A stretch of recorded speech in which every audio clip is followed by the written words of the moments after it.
చెప్పగానే స్వాలు తీసుకొని ఈ స్వాలు ఒకటి రెండు పర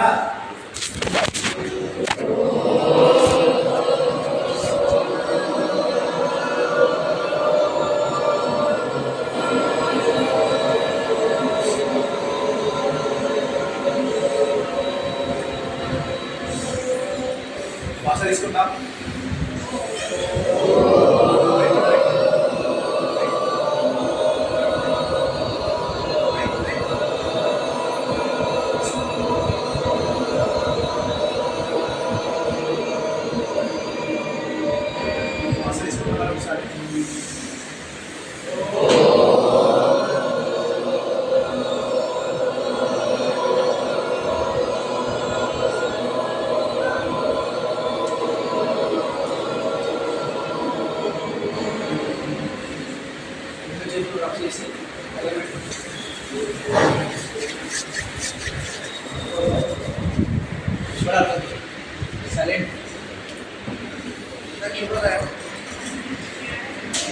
అందరికీ శుభోదయం.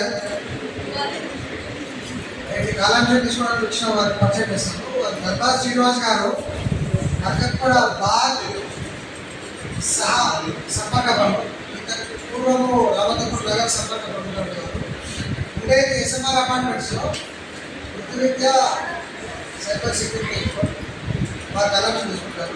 కాలాంశం అనంతరం మీకు సందేహాలు కూడా వారికి వైద్య గీతం ఉంటుంది ఓన్లీ వింటాం మనం.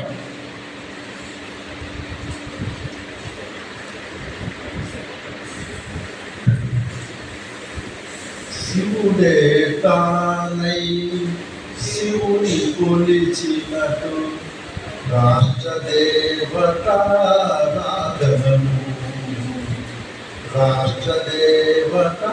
రాష్ట్రదేవతారాధనము క్షణికమైన మన వ్యక్తి జీవనము అమరమనర్చడి సాధనము అమరమనర్చడి సాధనము శివుడే తానై శివుని కొలిచినట్టు రాష్ట్రదేవతారాధనము రాష్ట్రదేవతారాధనము పూచిన పూగా తనును పెంచి స్నేహగంధమును జనులకు పంచి వ్యక్తి పూర్తిగా వికసించాలి సంఘశక్తిగా భాషించాలి సంఘశక్తిగా భాషించాలి శివుడే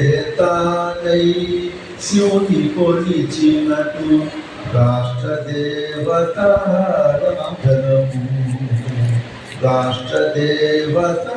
రాష్ట్రదేవతారాధనము తను మన జీవన త్యాగరాగముల నిత్య సాధనల శృతి చేసి రాష్ట్ర వీణలో తంత్రిక తానై సమరస గీతం వినిపించాలి సమరస గీతం వినిపించాలి శివుడే తానై శివుని కొలిచినట్టు రాష్ట్రదేవతారాధనము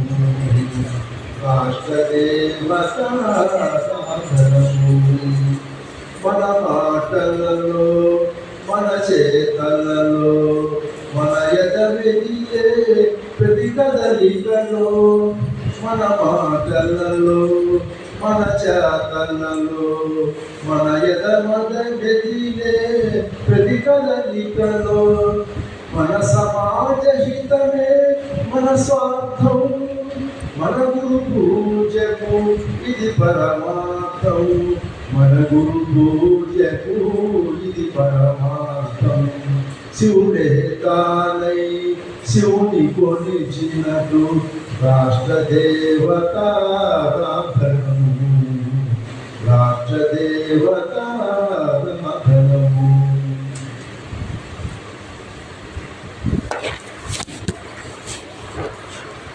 మానవీయ వర్గ పాలకులకు, ఇతర శిక్షకులకు, శిక్షార్థులారా, ఒక విషయం ఆలోచిద్దాం. ముందు నా దగ్గర ఒక 10 రూపాయలు ఉంది, ఒక 1,00,000 రూపాయలు ఉంది. దేన్ని కాపాడుకుంటాం మనం? 1,00,000 రూపాయలని కాపాడుకుంటాం. మన దగ్గర కోట్ల రూపాయల సంపద ఉంది, దాన్ని కాపాడుకోవాల్సిన బాధ్యత మనదే కదా. అయితే కోట్ల రూపాయలు ఉందని తెలియడం కూడా ముఖ్యమే కదా. ముందు మన దగ్గర కోట్ల రూపాయల సంపద ఉంది అని చెప్పి తెలిసినప్పుడు ఇంకా జాగ్రత్తగా కాపాడుకుంటాం. ఇందులో అందరూ సాహసం అని చెప్పి ఒక సినిమా వచ్చింది, గోపీచంద్ చూసారా? అందులో కూడా అతను ఎప్పుడు కూడా నా దగ్గర నిధి లేదు, డబ్బు లేదు అని చెప్పి బాధపడుతూ ఉంటాడు. కానీ ఎప్పుడైతే తన సంపద ఉన్నది అని చెప్పి తెలిసిందో, వేరే సంపదను ఆశించకుండా, కొద్దిగా జాగ్రత్తగా, వేరే సంపదను ఆశించకుండా తను ఏం చేస్తాడు? ఆ సంపద కోసం, తన తాతగారి సంపదల కోసం, తన నిధి ఏదైతే తన సొంతదో, అంటే దీన్ని వారసత్వం అంటారు. కొద్దిగా తెలుగు పదాలు ఏమైనా కష్టం ఉంటే చెప్పండి, ఇంగ్లీష్లో కూడా చెప్తాను. వారసత్వ సంపద అంటే మన ఫ్యామిలీ నుంచి మనకు వచ్చిన సంపద, అవునా? ఈ సంపదని కాపాడుకోవాలని ఎంత ప్రయత్నం చేస్తాడు? ప్రాణాలకు తెగించి ప్రయత్నం చేస్తాడు. అదేవిధంగా మనం మాట్లాడుకునేది హిందూ సంస్కృతి గురించి. 2 పదాలు చెప్తారు, మీరు విన్నారో లేదో తెలియదు, తెలుగు పదాలు కాబట్టి పెద్దవాళ్ళు విని ఉంటారు. హిందూ సంస్కృతి, హిందూ నాగరికత. సంస్కృతి, నాగరికత అని 2 రకాల విషయాలు మనం తెలుసుకుంటాం. సంస్కృతి అంటే ఇది పురాతనమైనటువంటిది, ఎప్పటి నుంచో ఉన్నటువంటిది. దీన్ని మనం ఆచరించి తీరాల్సిందే, దీనికి మనం గర్వంగా ఉండాల్సిందే. దాని గొప్పతనం కనుక మనం తెలుసుకోకపోతే దాని గురించి మనం ఆలోచించలేము. కాబట్టి గొప్పతనాన్ని తెలుసుకోవాలి. నాగరికత అంటే ఈ బట్టలు వేసుకోవడం లాంటివి, ఈ జుట్టు తూపుకోవడం లాంటివి. అయితే సంస్కృతి, నాగరికత ఈ 2 పదాలను కూడా ఒకదాని బదులుగా ఒకటి వాడుతూ ఉంటాం మనం. మరి మన సంస్కృతి, హిందూ సంస్కృతి అంటే ఏంటి తెలుసుకుందాం. భారత సంస్కృతి అంటే ఏంటో తెలుసుకుందాం. హిందూ అర్థం తెలుసా ఎవరికైనా? హిందూ హింసని దూరం చేసేది, తప్పులను దూరం చేసేది, దోషములను దూషయతి. ఓకే, చాలా జాగ్రత్తగా వినండి. తప్పులు చేయకూడదు. తప్పులు అంటే ఏంటి? బద్ధకం, నిద్ర, ఆవేదనలు, అలసత్వం, చెడ్డ మాటలు, ఇవన్నీ కూడా తప్పులే. మన జీవితంలో తెలియకుండా చాలా తప్పులు చేస్తాం. అందులోపల బద్ధకం అనేటటువంటిది ఎక్కువ. రాత్రి నిద్రలేదు. ఎంతమందికి బాగా బద్ధకంగా బాగా నిద్ర వస్తుంది? అబద్ధం. ఒకళ్ళకే నిద్ర వస్తుందంటే నేను ఊరుకోను. చాలా మందికి అది ఒకళ్ళగా చేతులు వేస్తున్నాయి. సో కాబట్టి ఏంటంటే బద్ధకం తప్పులేదు, నిద్ర వస్తే తప్పులేదు. మనకేమవుతుంది అంటే దీన్ని అలసత్వం అంటారు. ఈ అలసత్వం అనేది మన సంస్కృతికి మనల్ని దూరం చేస్తుంది. మరి మన సంస్కృతి గురించి తెలుసుకోవాలి కదా మనం. హిందూ అంటే తప్పును దూరం చేసేదాన్ని హిందూ అంటారు. సింపుల్, చాలా సింపుల్. మరి భారతము అంటే ఏంటి? భారతం అంటే తెలుసా? భాషించడం, రమించడం, తరించడం. భాషించడం అంటే వెలగడం, ఆనందంతో ఉండడం, ఎప్పుడూ ఆనందంతో ఉండడం. రమించడం ఆనందమే, తరించడం అది కూడా ఆనందమే. అంటే ఆనందంగా ఉండడం తప్ప మన ధర్మం మనకి ఏం చెప్పదు. అయితే మన ధర్మము మనని ఆనందంగా ఉండమని చెప్పడం కూడా జనాలకు అర్థం కాదు. మన ధర్మం మనకు చాలా ఆనందంగా ఉండమన్నది. మరి హిందూ అన్నా భారతం అన్నా ఒకటేనా? 2 ఒకటే. ఎందుకంటే మనం ఉన్నటువంటి భూమి ఏదైతే ఉన్నదో దీన్ని అంతా కూడా హిందూ భూమి అంటారు. కొంతమంది చెప్తారు దేశం అంటే మట్టి కాదు, దేశం అంటే మనుషులు. అది కరెక్టే, కానీ దేశం అంటే మట్టి కూడా. లేకపోతే ఈ మట్టి లేదు అంటే నీ సంస్కృతిని నువ్వు నిలుపుకోలేవు. గ్రీకు సంస్కృతి గురించి విన్నారా? గ్రీకు ఇప్పుడు ల్యాండ్ ఉంది, కానీ దాన్ని పాటించే వాళ్ళు ఎవరు లేరు. అట్లా ప్రపంచంలో ఎన్నో సంస్కృతులు నుండి నాశనం అయిపోయాయి. కానీ నాశనం కాకుండా ఈ రోజు వరకు కూడా పురాతనమైన సనాతనమైనటువంటి మహోన్నతమైనటువంటి సంస్కృతి మన హిందూ సంస్కృతి. ఎంతో మంది వచ్చారు దీన్ని నాశనం చేద్దామని, కానీ ఈ ధర్మాన్ని నాశనం చేయలేకపోయారు. దానికి కారణం ఏంటంటే అది మనం తెలుసుకోబోతున్నాం. మన ధర్మంలో ఉన్న గొప్పతనం ముందు చెప్పినట్టుగా మన ధర్మం యొక్క గొప్పతనం తెలుసుకోకపోతే అదే దురదృష్టం. ఎవడో చెప్తాడనమాట, అందరికంటే పెద్ద దురదృష్టవంతుడు ఎవరు అంటాడు. అంటే ఎవడైతే నేను అదృష్టవంతుని అని తెలుసుకోడో వాడు పెద్ద దురదృష్టవంతుడు. నేను అదృష్టవంతుని అని చెప్పి తెలుసుకోవాలి. తెలుసుకోవాలంటే నా అదృష్టం తెలియాలి కదా. ఒక విషయం గుర్తుంచుకోండి, సింగపూర్ నుంచి ఒక 1000 కిలోమీటర్లు 3000 కిలోమీటర్లు ఇట్లా ఒక చిన్న రేడియస్ గీయండి. రేడియస్ అంటే తెలుసా అందరికీ? ఒక రేడియస్ అంటే ఒక సర్కిల్ గీయండి. ఈ సర్కిల్లో తప్ప ప్రపంచంలో ఎక్కడా కూడా ఆహారం సరిగా దొరకదు, ఎక్కడా నీళ్లు దొరకవు, ఎక్కడా మనుషులు ఉండడానికి సామాన్య పరిస్థితులు ఉండవు. ఇప్పుడు అర్థమైందా మీరు ఎక్కడ పుట్టారో? ఎక్కడైతే ఆహారం దొరుకుతుందో, ఎక్కడైతే లవణాలు ఖనిజాలు విటమిన్స్ మినరల్స్ రా మెటీరియల్స్ ఇవన్నీ దొరికే ప్లేస్. అందుకే ప్రపంచంలో ఎక్కువ జనాభా ఎక్కడుందో తెలుసా? మన దేశంలోనూ, పక్కనున్న చైనా దేశంలోనూ, కొద్దిగా సౌత్ ఈస్ట్ ఏషియాలోనూ ఉంది. దీనికి కారణం ఏంటి అంటే భగవంతుడు ఎన్నుకున్నటువంటి భూమి ఇది. మిగతావన్నీ కూడా ఉన్నాయి, కానీ అవన్నీ కూడా ఆర్టిఫిషియల్గా కృత్రిమంగా డెవలప్ చేశారు. కేవలము మన దేశం మాత్రమే భగవంతుడు ఎన్నుకొని మనందరి కోసం పుట్టించాడు. ఇక మన దేశం యొక్క గొప్పతనం చెప్పాలి అన్నా, హిందూ ధర్మం గురించి చెప్పాలన్నా రెండు ఒకటే, రెండు వేరు వేరు కాదు. మనకున్నటువంటి ముఖ్యమైన పుస్తకాలు ఏంటి? రామాయణం విన్నారా? మహాభారతం విన్నారా? భగవద్గీత అనేది మహాభారతంలో వస్తుంది. భాగవతం అనేది ఎవరైనా విన్నారా? భాగవతం విన్నారా?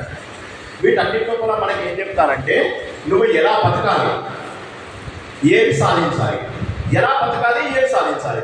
ఇప్పుడు మనం అందరము బతుకుతున్నాం కదా, ఈ బతుకులు ఎలా ఉండాలి? ధైర్యంగా ఉండాలి.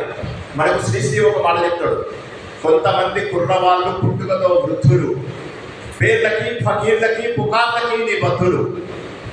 అంటే కొంతమంది పిల్లవాళ్ళు ఎట్లా ఉంటారంటే డల్లు, వాళ్ళకి పని పాటలతో కబుర్లు చెప్పుకుంటూ ఉంటారు, మాట్లాడుకుంటూ ఉంటారు, బద్ధకంగా ఉంటారు, ఆవరిస్తూ ఉంటారు, నిద్రపోతూ ఉంటారు. కానీ కొంతమంది పిల్లవాళ్ళు అలా ఉంటారు, వాళ్ళు ఏంటంటే ముందు యుగ దూతలు, అంటే ఫ్యూచర్ని బాగు చేయాలి. పిల్లలు మాత్రమే ఈ దేశానికి మూలం, నేటి బాలలే రేపటి పౌరులు. కాబట్టి పిల్లల విషయాలు బాగా అద్భుతంగా తెలుసుకోవాలి. పిల్లలలో సహజంగా ఉండే బద్ధకత్వం, మంకీ టెక్నిక్ అని ఎవరన్నా విన్నారా? మంకీ టెక్నిక్ అని, మంకీ టెక్నిక్ అంటే ఏంటంటే ఎవరో మాట్లాడుతూ ఉంటారు, ఒకసారి బోర్డు మీద ఏదో చెప్తూ ఉంటాడు, అక్కడి నుంచి పిల్లలు ఏం చేస్తారు, క్లాస్ నుంచి ఎవరో అటు బయట నుంచి చెప్తూ ఉంటాడు, ఇలా ఒకటి అటు బయటికి చూస్తాడు, మిగతా వాళ్ళందరూ అటు బయటికి చూస్తారు.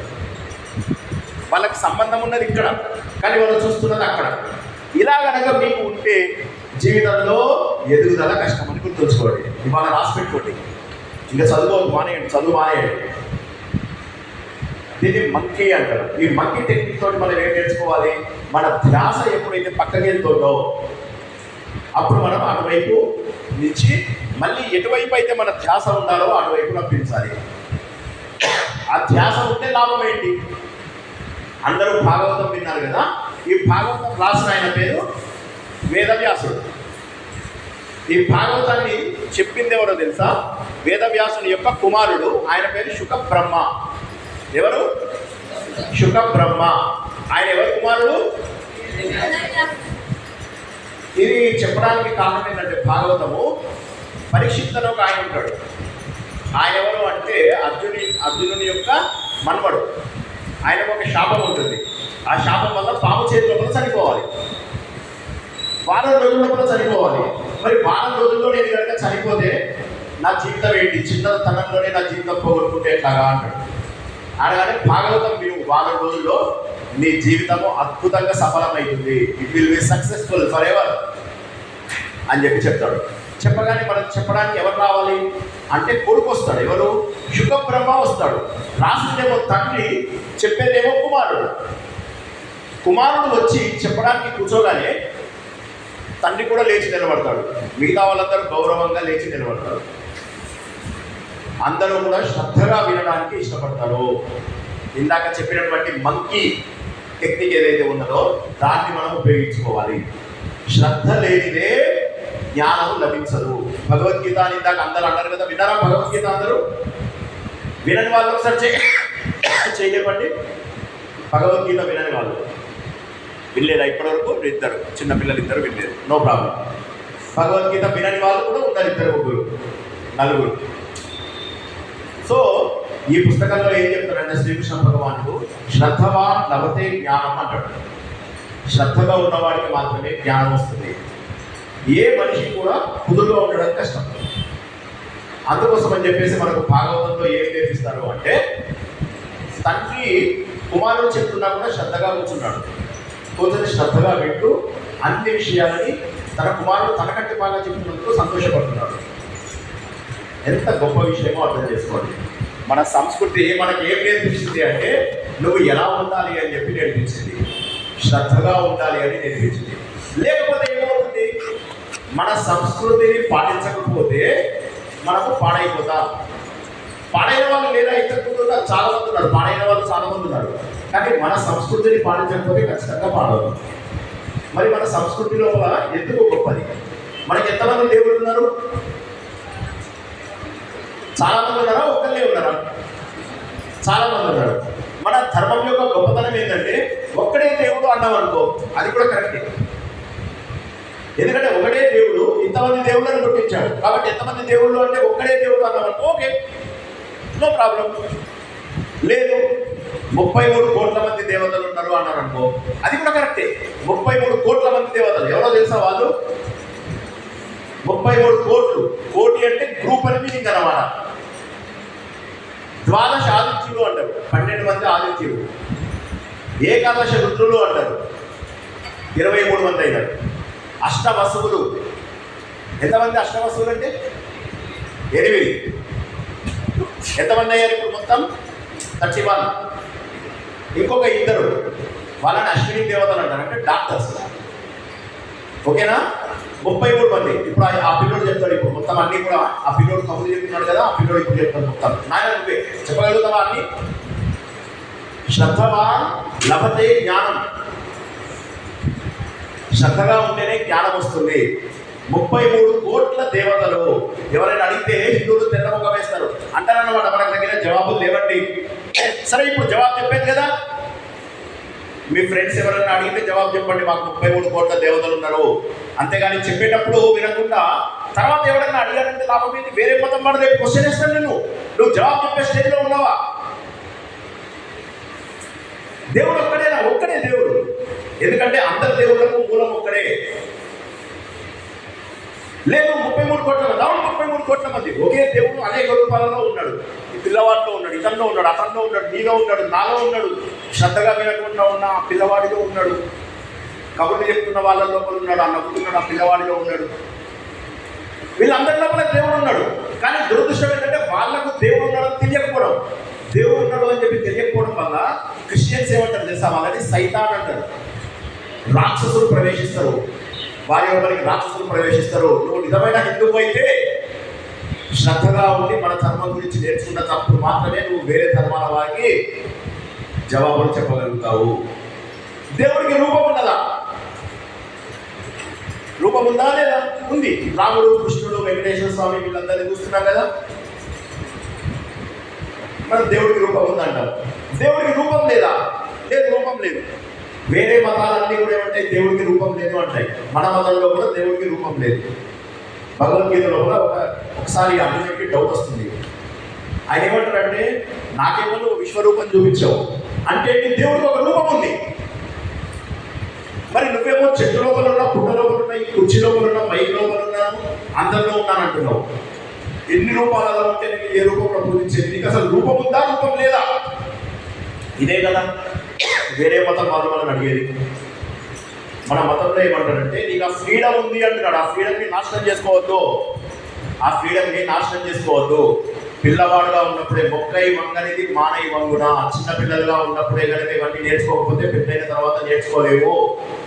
నిద్ర ఎప్పుడైనా పోవచ్చు, కబుర్లు ఎప్పుడైనా చెప్పచ్చు, వేరే వాడిని కెలకచ్చు ఎప్పుడైనా, కానీ నీ ధర్మం గురించి తెలుసుకోవాల్సినటువంటి అవసరం ఉన్నది. నీ ధర్మం గురించి తెలుసుకోవాల్సినటువంటి అవసరం ఉన్నది. భగవద్గీతలో శ్రీకృష్ణ భగవాన్ ఏమంటాడు అంటే, నువ్వు రూపంతోనైనా పూజించు, రూపం లేకుండాైనా పూజించు, ఏం పర్వాలేదు, రూపంతో పూజించు. ముందు రూపంతో పూజిస్తూ మెల్లమెల్లగా రూపం లేకుండా వెళ్ళు అంటాడు. అంటే అవునా అంటాడు. ఇప్పుడు దాకా కొద్దిగా సింపుల్ చెప్పే కదా, ఒక కాంప్లికేటెడ్ పాయింట్ చెప్తా, కొద్దిగా చెయ్యి ఇట్లా గట్టిగా బిగించి పట్టుకోండి అందరూ. ఎందుకంటే ఎవరిది వాళ్ళు దగ్గర పెట్టుకోండి, చాలు లేపక్కర్లే. ఒక పాయింట్ చెప్తా, కొద్దిగా కష్టము గుర్తించండి. దేవుడికి 5 రూపాలు ఉన్నాయి. ఎన్నున్నాయి? మొదటి రూపం ఏంటంటే ఇది కనిపించే విగ్రహ రూపం. విగ్రహం అంటే మీరు రాముడిని, ఆంజనేయ స్వామిని, కృష్ణుడిని అందరినీ చూస్తారు కదా, అది మొదటిది. అది ఫండమెంటల్ రూపం అన్నమాట, మొట్టమొదటి రూపం. దీనికంటే కొద్దిగా పైకెళ్తే యంత్రం అని విన్నారా ఎవరైనా? యంత్రం. యంత్రం అంటే మెషిన్ కాదు. యంత్రం అంటే హిందూ మతం లోపల ట్రయాంగిల్స్, సర్కిల్స్ తోటి దేవుడికి గీస్తారు. ట్రయాంగిల్స్ తెలుసా, సర్కిల్స్ తెలుసా? వీటితోటి భగవంతుని గీస్తారు. దీన్ని ఇంగ్లీష్ లో ఏమంటారంటే జామెట్రికల్ రిప్రజెంటేషన్ ఆఫ్ గాడ్. దేవుడి యొక్క జామెట్రిక్ రూపము. మూడోది మంత్రం అని విన్నారా? మంత్రం. ఈ మంత్రం అంటే సౌండ్ రిప్రజెంటేషన్ ఆఫ్ గాడ్. ఇప్పుడు దేవుడి యొక్క 3 రూపాలు చెప్పారు. ఒకటేమో దేవుడికి మనలాంటి రూపం, రెండవదేమో యంత్రం, మూడవదేమో మంత్రం, నాలుగోది మీ అందరికీ తెలిసిందే చెప్తున్నా, చాలా ఇంపార్టెంట్ చెప్తున్నా. ఇందాక అందరూ ఓంకారం చేశారా? ఆ ఓంకారం చేసినప్పుడు ఏమవుతుందో తెలుసా? మన శరీరంలో తెలియకుండా కుండలిని అని ఒకటి ఉంటుంది. ఆ కుండలిని అని ఎలా ఉంటుందంటే, అది ఒక్క నిమిషం చూపెడతా, జాగ్రత్తగా అర్థం చేసుకోండి. ఒక పిల్లోడు ఇట్లా ఇగో వీడిని ఒకసారి చూడండి అందరూ. బ్యాక్ కుండలిని వీడి వెన్నెముకకు ఇక్కడి నుంచి స్టార్ట్ అవుతుంది. కనిపించదు, మీ ఎవరికి కనిపించదు. ఇది ఇలా పెరిగి పెరిగి పెరిగి పెరిగి ఇలా పైదాకా వస్తుంది. వెన్నెముకను ఆనుకొని వస్తుంది, ఈ పైదాకా వస్తుంది. వచ్చి ఇక్కడ ఒక మెత్తటి పదార్థం ఉంటుంది. చూసారా ఎప్పుడైనా చిన్నపిల్లలకి మెత్తటి పదార్థం? మనం గట్టిగా అయిపోతుంది. చిన్నపిల్లలకి ఇలా కదులుతూ ఉంటుంది, చూసారా? ఈ కుండలిని ఇలా పైకి వెళ్తూ ఉంటుంది, పైకి వెళ్తూ ఉంటుంది. ఇక్కడ 6 రకాల చక్రాలు సూపర్ ఫాస్ట్గా తిరుగుతుంటాయి. ఎంత అంటే జుయి అంటే సౌండ్ అయ్యావు అట్లా, నేను ఊరికే అట్లా చెప్పాను. స్పీడ్గా తిరుగుతుంటాయి అన్నమాట, చాలా స్పీడ్గా తిరుగుతుంటాయి ఈ చక్రాలు. ఆరా అంట. వెరీ గుడ్, ఈ అబ్బాయికి తెలుసు. ఆరా. ఆరా అనేటటువంటిది ఏదుంటుందో మన శరీరాన్ని ఆవరించుకున్నటువంటి ఒక శరీరం. ఆ ఆరా లోపల ఈ చక్రాలన్నీ కూడా మనకు కనిపించకుండా ఉంటాయి, కానీ యూరోప్ లోపల కనిపిస్తాయి. మనమేమో తెలుసుకోవడానికి ఇష్టపడము, కానీ వేరే వాళ్ళు దాన్ని చికిత్సకు ఉపయోగిస్తారు. ఈ చక్రం ఏదైతే ఉన్నదో ఇది మన రోగాలన్నింటినీ కూడా తెలియజేస్తుంది. ఓంకారం ఇందాక మీరు ఎప్పుడైతే చదివారో అప్పుడు ఈ చక్రం లోపల శుద్ధి జరిగింది. ఈ రూపంలో దేవుడు ఉన్నాడు. ఇప్పుడు మీరు ఇందాక ఓంకారం చదివినందు వల్ల ఏమైంది? దేవుడిని యాక్టివేట్ చేశారు. చేయడం వల్ల ఇలా కుండలిని పైకి, ఇలా కుండలిని ఇలా కిందికి ఉంటుంది. ముందు ఉన్నటువంటి కుండలిని ఇలా పైకి వెళ్తూ ఉంటుంది. పైకెళ్ళి ఇక్కడికి వెళ్తుంది సహస్రానికి. చిన్నపిల్లలకి ఇక్కడ మెత్తగా ఎందుకుంటుందో తెలుసా? కూర్చోన్నా, థ్యాంక్ యూ. చిన్నపిల్లలకి అది మెత్తగా ఎందుకుంటుందో తెలుసా? వాళ్ళు దేవుడితోని కనెక్ట్ అయి ఉంటారు. ఆ టైం లోపల వాళ్ళు మనతో మాట్లాడరు. ఇదంతా హిందూ మతం చెప్పింది. మన మతం యొక్క గొప్పతనాన్ని గుర్తించండి. ఇది ఇలా కదులుతూ ఉంటుంది, వాళ్ళు దేవుడితో మాట్లాడుతుంటారు. ఆ టైంలో మనతో మాట్లాడరు. మనం ఏం చేస్తాము? బాగా నూనె పెట్టి అది పెట్టి ఇది పెట్టి దాన్ని గట్టిగా అయ్యేలాగా చేస్తాం. చేసేసరికి వాడు అప్పుడు అది మొత్తం గట్టిగా అయిపోయాక హే అని చెప్పి నవ్వుతాడు తల్లిదండ్రులు చూసి. అప్పటిదాకా దేవుడితో మాట్లాడుతూ ఉంటాడు. ఇంకొక ఇప్పుడు 4 రకాలుగా దేవుడిని చూసాం మనం. ఒకటేమో శరీరం రూపం లోపల, రెండవది యంత్ర రూపం లోపల, మూడవది మంత్ర రూపం లోపల, నాలుగవది కుండలిని రూపం లోపల చూసాం. 5వ దాన్ని ఏమంటారంటే నిరాకార రూపం అంటారు. ఏమంటారు? నిరాకార రూపం. రూపం లేదు దేవుడికి. ఎక్కడైనా ప్రతి చోట దేవుడు ఉన్నాడు. ప్రతి చోట దేవుడు ఉన్నాడు. చెట్టులో దేవుడు ఉన్నాడు, పుట్టలో దేవుడు ఉన్నాడు, ప్రతి చోట దేవుడు ఉన్నాడు. బతుకమ్మ పండుగ ఎందుకు చేస్తారో తెలుసా? బతుకమ్మ పండుగ దేంతో చేస్తారు? పూలతో చేస్తారు. Very good. పువ్వులు ఎందుకు పూజిస్తాము? పువ్వులు ఎందుకు పూజిస్తామో తెలుసా? సంవత్సరం మొత్తము పువ్వులతోటి దేవుళ్ళని పూజిస్తాం. కానీ బతుకమ్మ పండుగ రోజు నాడు పువ్వులనే పూజిస్తాం. అమ్మా, నీ వల్ల మేము బతుకుతున్నాము. పర్యావరణం కనుక కరెక్ట్గా లేకపోతే మేము బతికే అవకాశం లేదు. Bathukamma Bathukamma Bathukamma, live long. నువ్వు బతకాలి, నువ్వు బతకకపోతే నీ పైన ఆధారపడినటువంటి మా జీవితం లేదు. ఇది మనం హిందూ సంస్కృతిలో మనం నేర్చుకునేటటువంటి ఔన్నత్యం. తెలంగాణలో పుట్టినందుకు ఈ పండుగని మనం చాలా గ్రాండ్గా చేస్తున్నందుకు గర్వించదగ్గటువంటి విషయం ఇది. సత్యం తెలుసుకోవాలి. ఒక పండుగ ఎందుకు చేస్తున్నాం అనే విషయం తెలుసుకున్నట్లయితే హిందూ మతం యొక్క ఔన్నత్యం తెలుస్తుంది. మన మతంలో మాత్రమే, మన ధర్మంలో మాత్రమే 5 రకాలుగా దేవుణ్ణి పూజించవచ్చు. నువ్వు మంత్ర రూపంలో పూజిస్తావా? ఇక్కడ కూర్చొని పూజించవచ్చు దేవుణ్ణి. గుడికే వెళ్ళి పూజించవచ్చు కల్లే. ఓంకారం చేసి దేవుణ్ణి పూజించవచ్చు. నిరాకారం ప్రతి దాంట్లో కూడా దేవుడిని చూసి పూజించవచ్చు. మరి దేవుళ్ళు పలుకుతారా? దేవుళ్ళు పలుకుతారా? మన దీనికి కూడా జవాబు కావాలి. అది కూడా హిందూ మతంలో చెప్పారు, వేరే ఏ మతంలో చెప్పలేదు. గుర్తుంచుకోండి. అయ్యో బాబు, మీరందరూ అదృష్టవంతులు. నేను ఇందాక నుంచి చెప్తున్న పాయింట్ మీకు అర్థం కావాలి. మీరంతా అదృష్టవంతులు. అదృష్టంని గుర్తు తెచ్చుకోకపోతే మీ అంత దురదృష్టవంతులు కోరుంటారు. ఏంటంటే ఇక్కడ చాలా బాగా గుర్తుంచుకోవాల్సింది, మనం దేవుడిని 3 రకాలుగా ప్రార్థిస్తాం. ఒకటేమో సుఖాలు కావాలని, నాకు ఎంసెట్లో సీట్ కావాలి, క్లాస్ లోపల మార్కులు ఎక్కువ రావాలి అనుకుంటారు కదా అందరూ. నాకు ఎక్కువ డబ్బు కావాలి, కారు కావాలి. దీనికోసమని సెపరేట్ గ్రూప్ ఆఫ్ దేవుళ్ళు ఉన్నారు. ఇది కూడా కొద్దిగా కష్టమైన పాయింట్. కొద్దిగా గట్టిగా మళ్ళీ చేయి బిగించుకొని గట్టిగా పెట్టుకోండి. వీళ్ళని భోగమూర్తులు అంటారు. ఏమంటారు? భోగమూర్తులు. అంటే వెంకటేశ్వర స్వామి, రాముడి పరివారం, శివుడి పరివారం, వీళ్ళని మీరు పూజిస్తారు. ఎందుకు పూజిస్తారు? ఎందుకోసం అంటే వాళ్ళు మీ కోరికలు తీరుస్తారు కాబట్టి పూజిస్తారు. రెండో కేటగిరీ ఉన్నది. వాళ్ళు ఏంటంటే మీకు భయం కలిగినప్పుడు, ఆపదలు కలిగినప్పుడు అప్పుడు మీరు పూజిస్తారు. ఆపదలు కలిగినప్పుడు అంటే ఏదైనా నీకు ప్రమాదం జరిగిందనుకో, అమ్మ దేవుడా వచ్చి నన్ను కాపాడు అంటారు. హనుమంతుడు, వీరభద్రుడు, నరసింహస్వామి, ఈ గ్రూప్ని రుద్రమూర్తులు అంటారు. మొదటిదేమో భోగమూర్తులు, రెండవదేమో రుద్రమూర్తులు. 3వ కేటగిరీ ఆఫ్ దేవుళ్ళు ఉన్నారు. ఈ 3వ కేటగిరీ ఆఫ్ దేవుళ్ళు చాలా ఇంపార్టెంట్. అది మీకు ఇప్పుడు అర్థం కాదు. ఎప్పుడైతే నాకు ఇంకా ఏమీ సంబంధం లేదు, శరీరంతోని ప్రపంచంతోని సంబంధం లేదని చెప్పి జ్ఞానం కోసం ప్రయత్నం చేస్తారో, ప్రస్తుతానికి మనం ఇంకా ఆ స్థాయికి వెళ్ళలేదు. వాళ్ళు ఎవరంటే సరస్వతీదేవి, శ్యామలాదేవి, హయగ్రీవ స్వామి, దక్షిణామూర్తి స్వామి జ్ఞానం కోసం పూజించేవాళ్ళు. ఇట్లా మనకు 3 రకాల దేవుళ్ళు ఉన్నారు. సార్ మరి 3 రకాల దేవుళ్ళని మనం పిలిస్తే పలుకుతారా? పలుకుతారు. ఎట్లా పలుకుతారు? ఒక్కొక్క దేవుడికి ఒక్కొక్క మంత్రం ఉంటుంది. మననా త్రాయతే ఇది మంత్ర. మననం చేయడం ద్వారా మిమ్మల్ని రక్షించేవాళ్ళు. ఎట్లా రక్షిస్తారో చెప్తా. మీ ఫోన్ లోపల ఇప్పుడు నేనైతే ఏరోప్లేన్ మోడ్లో పెట్టుకున్నాను. నా ఫోన్ ఏరోప్లేన్ మోడ్ తీసేసినాక 4G అని ఇప్పుడు విన్నారా? 4G, 5G విన్నారా? 4Gకి కనెక్ట్ అయినప్పుడు 4Gలో ఉన్న తరంగాలు మనకు అందుకుంటాయి. 5Gలో ఉన్నప్పుడు 5Gలో ఉన్న తరంగాల్లో ఉన్న శక్తి నీకు వస్తుంది. అవునా కదా? రేడియో స్టేషన్లో కూడా 98.7 అంటే 98.7లో ఉన్న దేవుడు వస్తాడు నీకు. 108 అంటే 108లో ఉన్న దేవుడు వస్తాడు. అంటే ఆ తరంగాల రూపంలో ఉన్నటువంటి దేవుడు. అదేవిధంగా ఏ దేవుడు మరి దేవుడిని ప్రార్థించాలన్నా లేదా, నేను లేకపోతే పిచ్చినప్పుడు నవ్వుకుంటా లైఫ్ అంతా పోగొట్టుకోవాలా? పిచ్చినప్పుడు పోతే పోయినట్టే, జీవితం పోయింది. అదృష్టవంతులు ఇక్కడ దేశంలో పుట్టారు. లేకపోతే ఏ పాకిస్తాన్లోనో ఆఫ్ఘనిస్తాన్లోనో పుడితే ఎట్లా ఉంటుంది జీవితం? ఇక్కడ పుట్టినందుకు దీన్ని సార్థకం చేసుకోవాల్సినటువంటి బాధ్యత మన పైన ఉంది. కాబట్టి మనం ఏం చేయాలి అంటే మన ధర్మంలో చెబుతున్నటువంటి ఈ విషయాలను తెలుసుకోవాలి. నేను ఏ దేవుడిని ఏ మంత్రంతో పూజిస్తే ఆ ఫ్రీక్వెన్సీ టచ్ అవుతుంది. ఫ్రీక్వెన్సీ అంటే తెలుగులో కూడా పౌనపుణ్యం అంటారు. ఆ ఫ్రీక్వెన్సీకి టచ్ అవుతాం. టచ్ అవ్వగానే అక్కడ ఉన్న దేవుడు యాక్టివేట్ అయ్యి ఆయన ఏం చేస్తారంటే నీకు కావాల్సినటువంటి సౌకర్యాలు అందిస్తాడు. ప్రకృతిలో కూడా అంతగా వ్యాపించి ఉన్నటువంటి దేవుడు ఏం చేస్తాడంటే నీ మంత్రం ఏదైతే చదువుతామో ఆ మంత్రానికి తగ్గటువంటి శక్తిని నీకు ఇస్తాడు. ఇదేమి కొత్త కాదు. రేడియో వాడుతున్న వాళ్ళందరికీ తెలుసు, మొబైల్ ఫోన్ వాడుతున్న వాళ్ళందరికీ తెలుసు. సో అంత సులభము హిందూ ధర్మం లోపల దేవుడిని మనకు అంత దగ్గర నుంచి చూపించారు. పండుగలు ప్రతి పండుగ కూడా ఒక కారణంతో అందరూ కలిసి చేసుకోవాలి, అందరూ కూడా ఆనందంగా ఉండాలి. రకరకాల పండుగలను పెట్టారు మనకు.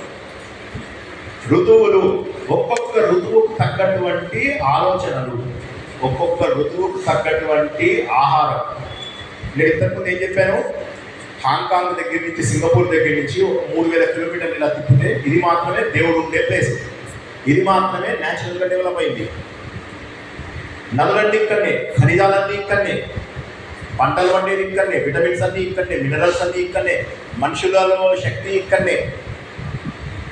వేరే దేశాలలో జనాలందరూ ఆర్టిఫిషియల్గా వెలుగుతారు, మన దగ్గర న్యాచురల్గా వెలుగుతారు. అలాంటి ప్రదేశంలో మనం పుట్టాము, దేవుడు ఎంచుకున్న ప్లేస్. దీన్ని ఏమంటారంటే మేరో దక్షిణ దిగ్భాగే అంటారు. జస్ట్ ఇవి అర్థమైన వాళ్ళు అర్థం చేసుకోండి, అర్థం కాకపోతే లేదు. మేరో దక్షిణ దిగ్భాగే, మేరు పర్వతం అని ఒకటి ఉంటుంది. వాడు చాలా గొప్పవాడు, మేరు పర్వతం లాంటి వాడు అంటారు. ఆ మేరు పర్వతానికి దక్షిణ దిశలో ఉన్నటువంటి మనం అందరము కూడా అదృష్టవంతులము. అందుకే మన భారతదేశం ఎట్లా కనిపిస్తుంది, పైననేమో హిమాలయ కిరీటం. మీరు రోజు ఏకాత్మత స్తోత్రం చదువుతారు కదా, ప్రతి ఒక్కరూ బట్టి కొట్టండి ఏకాత్మత స్తోత్రము. పైననేమో హిమాలయాలు అనేటటువంటి కిరీటం ధరించినటువంటి భారతమాత మీరు చూసుకున్నట్లయితే ఆమె పాదాలు 3 సముద్రాలు కలిసి ఆమె పాదాలు కడుగుతున్నట్టుగా ఉన్నాయా లేదా? పక్కన శ్రీలంక ఎలా ఉంది తెలుసా, ఒక పువ్వు పెట్టినట్టున్నది అమ్మవారికి. భారతమాత దేవతనా? అవును, దేవతనే. భారతమాత ఎవరు అంటే దుర్గాదేవి. సార్ మీరు ఏంటి సార్ కొత్త మాటలు చెప్పదు మాకు? కొత్త మాట చెప్తానే, నేను ఉన్న మాట చెప్తున్నా. అరవింద ఘోష్ ఎవరైతే స్వతంత్ర పోరాటంలో ఉన్నాడో ఆయనకి ఏమైందంటే అలీపూర్ జైలు లోపల ఆయనకు ఒక పనిష్మెంట్ వస్తుంది. ఒక బాంబు తయారు చేసే కేసు లోపల ఆయనకు పనిష్మెంట్ వస్తుంది. ఆ జైల్లోకి వచ్చిన తర్వాత ఆయన ఆలోచించడం మొదలెట్టాడు, స్వాతంత్రం అంటే ఏంటి? బ్రిటిష్ వాళ్ళ నుంచి వెళ్ళిపోతేనే స్వాతంత్రమా? వాక్ స్వాతంత్రం రావాలి, మానసిక స్వాతంత్రం రావాలి, ఆలోచన స్వాతంత్రం రావాలి, భావ స్వాతంత్రం రావాలి. ఇట్లా ఆలోచించి ఆయన ఏం చేశాడు, అలా భగవంతుడి గురించి ఆలోచిస్తూ కూర్చున్నాడు. నేనేం చేస్తున్నాను? ఇంతలోనే ఇండియన్ నేషనల్ కాంగ్రెస్ వల్ల ఆయన పిలిచారు. పిలిచి ఆయన కంటే నీకు ప్రెసిడెంట్ పొజిషన్ ఇస్తున్నామని చెప్పి అన్నారు. ఇండియన్ నేషనల్ కాంగ్రెస్లో ప్రెసిడెంట్ పొజిషన్ ఆయన ఇస్తున్నారు. ఎందుకు అంటే నాకు దుర్గామాత కనిపించింది, సింహం మీద ఉన్నటువంటి దుర్గామాత కనిపించింది, అదిగో ఆమెనే. పంకిం చంద్ర చట్టోపాధ్యాయ వందే మాతరం రాసినప్పుడు ఆయన కూడా భారతమాత దుర్గామాత లాగా కనిపించింది. కాబట్టి భారతదేశం అన్నా హిందూ దేశం అన్నా వేరు వేరు కాదు. హిందూ సంస్కృతియే భారతీయ సంస్కృతి. ఒక పాట ఉన్నది, అది నేను చాలా చిన్నప్పుడు విన్నటువంటి పాట, మీరు ఎవరు వినుంటారు. ఒక వసంతం ప్రకృతికి, నిత్య వసంతం భారతికి, ఒక వసంతం ప్రకృతికి, నిత్య వసంతం భారతికి అని ప్రతిసారి కూడా మన దేశము మహోన్నతమైనటువంటి వారసత్వంలో ఉన్నది. మన దేశంలో గొప్పతనం ఏంటి? రాముడు ఏం చేశాడు? వాళ్ళ నాన్న మాట కోసం రాజ్యాన్ని వదిలేసి వెళ్ళిపోయాడు. ఎలా వెళ్ళిపోయాడో తెలుసా? ఎంత ఆశ్చర్యపోతారో వినండి. వాళ్ళ పిల్లి దగ్గరికి వచ్చాడు. పిల్లి పిలిచింది అనగానే ఇంకొక గంట లోపల ఆయనకి పట్టాభిషేకం. వచ్చాడు. వచ్చి చూసేసరికి వాళ్ళ నాన్న దగ్గరగా కనిపిస్తారు, బాధగా మంచం మీద పడుకొని. పిల్లి ఏమైంది అంటాడు. అంటే ఏం లేదు, నువ్వు రాజ్యం వదిలేయాలి అని మీ నాన్న మరణించాడంటే ఓకే నాన్న, ఓకేనా నువ్వు అంటాడు. అంటే రాజ్యం పోయింది అని బాధపడతలేడు ఆయన. నాన్న నువ్వు ఓకేనా, నువ్వు అడవికి వెళ్ళిపోవాలి, ఓకే ఓకే సరే అవన్నీ ఓకే, నాన్న మీకు ఓకేనా అంటే ఆయన ఏంటంటే రాజ్యం వదిలేశాడు, తన సంపదలు వదిలేశాడు. ప్రపంచంలో ఎవరైనా వదులుతాడా? అవతల వాళ్ళని చంపైనా సరే రాజ్యాన్ని తీసుకుంటారు. అదే మన తుర్కరాజులు ఉన్నారు, వాళ్ళు ఏం చేస్తారు? తండ్రుల్ని జైళ్ళలో పెట్టి తండ్రుల్ని చంపేసేసి రాజ్యం తీసుకుంటారు. కానీ రాముడు ఏమన్నాడు? నాన్న, మా నాన్న బాగుంటుంది కాదు, ఏం లేదు ఇంకా.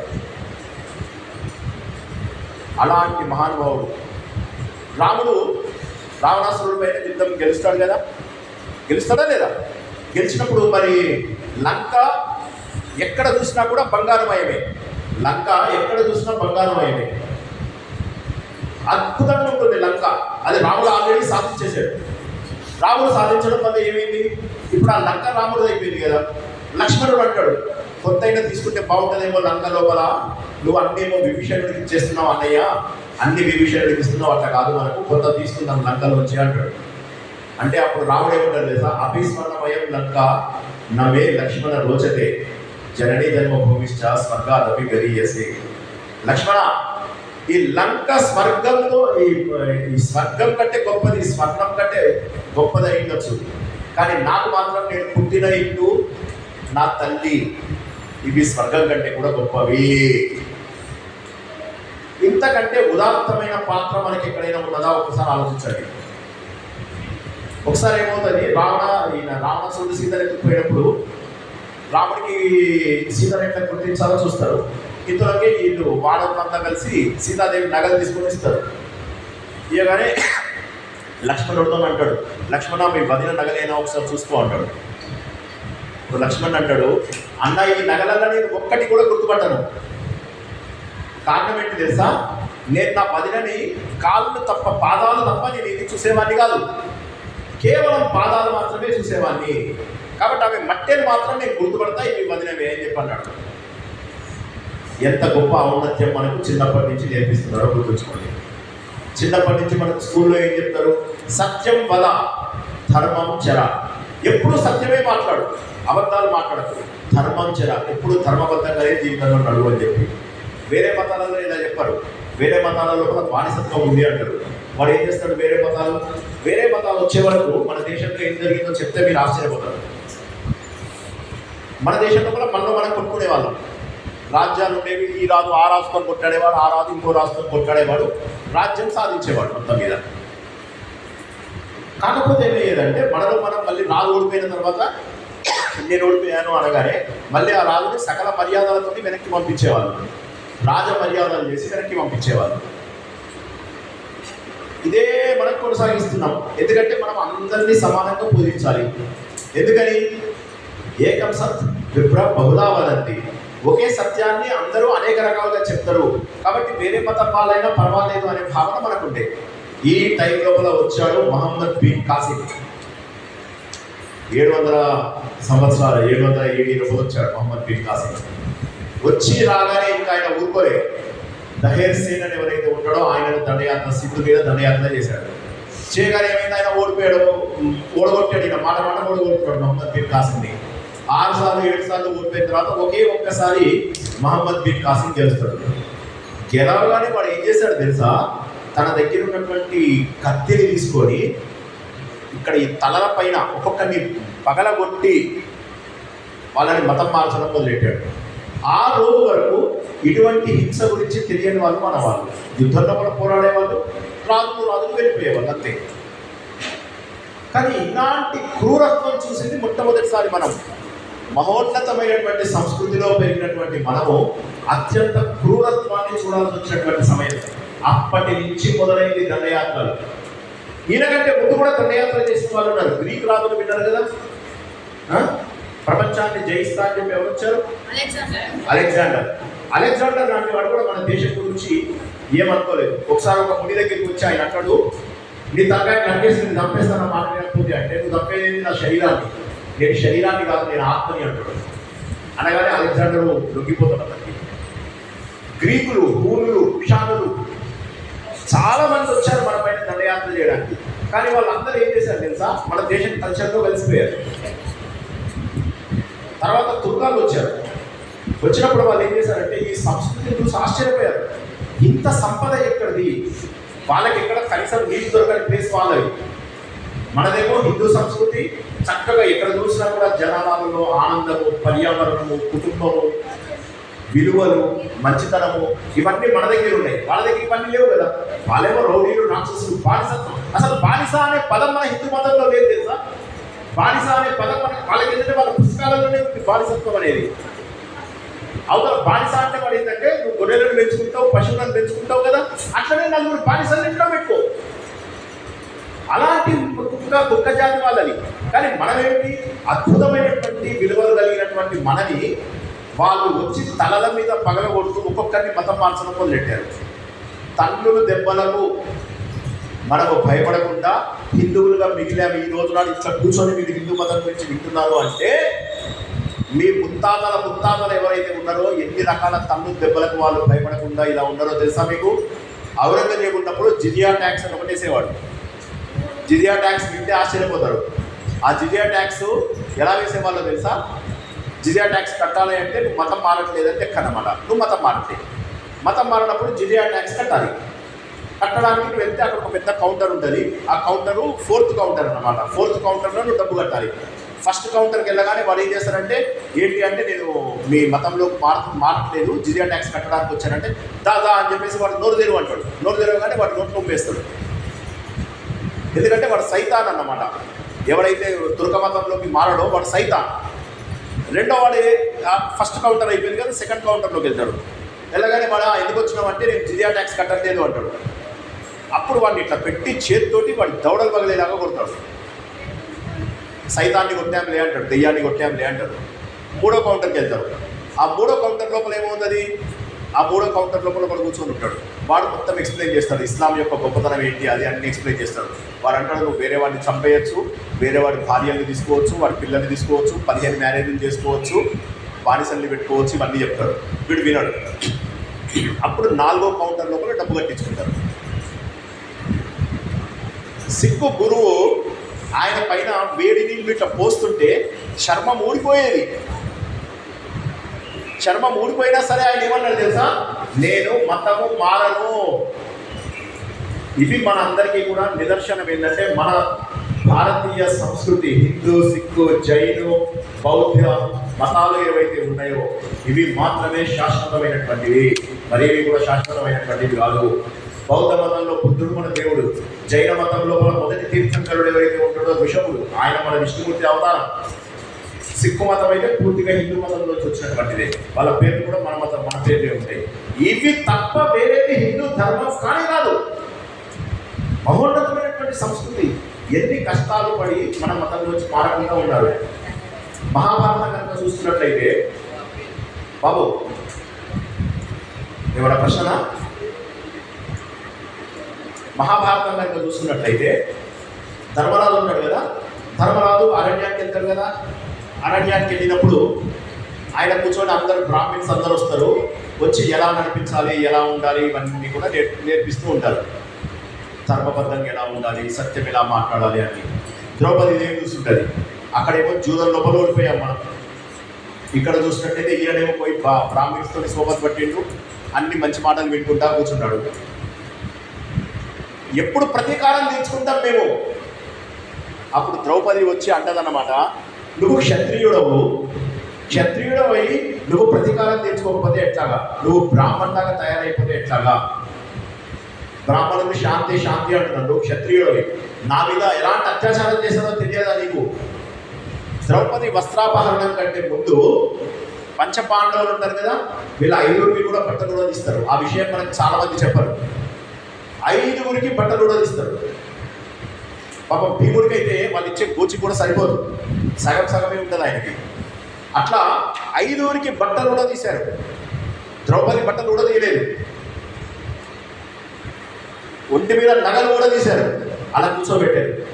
భర్తకి ఇవన్నీ జ్ఞాపకం చేస్తారు ద్రౌపది. ఏమంటే మీకు సిగ్గు లేదా, రోషం లేదా? మీరు ఎలాంటి వాళ్ళో తెలుసా? ప్రపంచంలో ఉన్నటువంటి అందరూ రాజులు మీ కాళ్ళ మీద పడి దండం పెట్టేవాళ్ళు. మీ కాళ్ళ మీద పడి దండం పెడుతున్నప్పుడు వాళ్ళ కిరీటాలు ఉంటాయి కదా, ఆ కిరీటాలు మీ పాదాల మీద ఆ వెలుతురు పడి మీ పాదాలు రంగు రంగులుగా ఎర్ర రంగులో మెరిసేవి మీ పాదాలు. శ్రీకృష్ణుడు కంటే ధర్మరాజు పెద్దోడు అనమాట. కాబట్టి ఎప్పుడు శ్రీకృష్ణుడు వచ్చినా ఆయన కూడా ధర్మరాజుకి పాదాల మీద పడి దండం పెట్టేవాడు. అప్పుడు ఆమె అంటుందన్నమాట, ఏమంటే మీకు బాధ అనిపించడం లేదా? ఒకప్పుడు అలాంటి పరిస్థితుల్లో ఎర్రటి రంగులో వచ్చేవి మీ పాదాలు, ఇప్పుడు చూస్తే అడవి లోపల రాళ్లలో, రప్పల్లో, తుప్పల్లో అన్ని చోట్ల తిరిగి తిరిగి మీ కాళ్ళు ఎర్రగా అయిపోయాయండి, బాధ అనిపించడం లేదా మీకు అని చెప్పి అంటే, అప్పుడు ఆయన ఏమంటారు తెలుసా? మనము ధర్మబద్ధంగా ఉండాలి. నాకు ఆవేశం లేక కాదు, నేను యుద్ధం చేయడం కనుక మొదలెడితే నా బాణాల వేడిని తట్టుకోలేదు. ధర్మరాజు అసలు పేరు ఏంటో తెలుసా? ఎవరో చెప్పారు, కరెక్ట్ చెప్పారు, యుధిష్ఠరుడు కరెక్ట్ చెప్పారు. ఎవరో యుద్ధంలో స్థిరంగా ఉంటాడు ఆయన, కదలలేడు ఆయన. అట్లా చెప్పి ఆయన గొప్ప వీరుడే కాదు, కానీ చాలా గొప్ప వీరుడు. శల్యుడిని కూడా చంపగలిగేంత గొప్ప వీరుడు. శల్యుడు అంటే భీముడితో సమానమైన పరాక్రమం ఉన్నోడిని కూడా చంపగలుగుతాడు ఆయన. అలాంటి ధర్మరాజు ఏమంటాడంటే నాకు శక్తి లేక ఊరుకోవడం లేదు, ధర్మం కాబట్టి ఊరుకున్నాను అంటాడు. ఇక్ష్వాకు వంశం లోపల సత్య హరిశ్చంద్రుడు ఉంటాడు. ఆయన సత్యం కోసమని ఒక స్టేజ్కి వెళ్ళి ఎట్లాంటి స్టేజ్కి వస్తుందంటే భార్యను వేరే వాళ్ళ ఇంట్లో పని మనిషిగా పెట్టేస్తాడు. కొడుకు భార్య దగ్గరే ఉంటాడు. ఆ కొడుకు చనిపోతాడు అన్నమాట. ఈయననేమో కాటి కాపరిగా ఉంటాడు. ఒక మహారాజు, అందరికీ అన్ని రకాల సంపదలు ఇచ్చేటటువంటి ఒక మహానుభావుడైనటువంటి రాజు కాటి కాపరిగా ఉన్నప్పుడు ఆయన భార్య కొడుకు చనిపోయాడని ఆ కొడుకుని దహనం చేయడానికి, ఖననం చేయడానికి తీసుకొస్తుంది. ఈయన డబ్బు అడుగుతాడు. ఆమె డబ్బు లేదు అని చెప్పి చెప్తుంది. డబ్బు లేకపోతే కుదరదు, ఇక్కడ డబ్బు ఇవ్వాలి అంటాడు. ఆమె నా దగ్గర లేదని చెప్పాను కదా అంటే, నీ మెడలా కనిపిస్తుంది కదా బంగారం, అది ఇవ్వు అంటాడు. అప్పుడు ఆమె గుర్తుపడుతుంది ఆ బంగారము మంగళసూత్రం ఏదైతే ఉంటుందో అది తన భర్తకు తప్ప ఎవరికి కనిపించదు. అటువంటిది ఈయన కనిపించింది అంటే ఈయన ఎన్నో భర్త. ఒక్కసారి ఊహించుకోండి, ధర్మం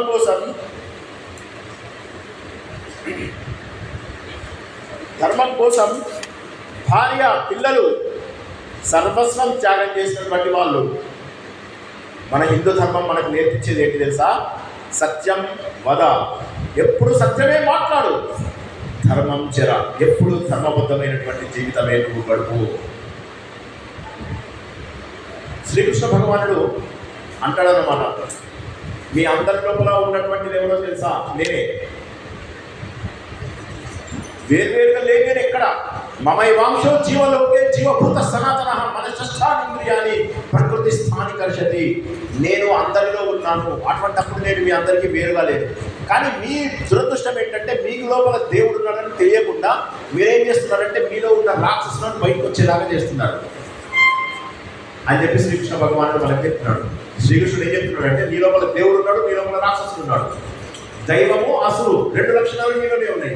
కానీ నువ్వేం చేస్తున్నావు అంటే దైవ లక్షణాలను బయటికి తీయడం లేదు, ఆసురి లక్షణాలను బయటికి తీస్తున్నావు. ఆసురి లక్షణాలు అంటే ఏంటి?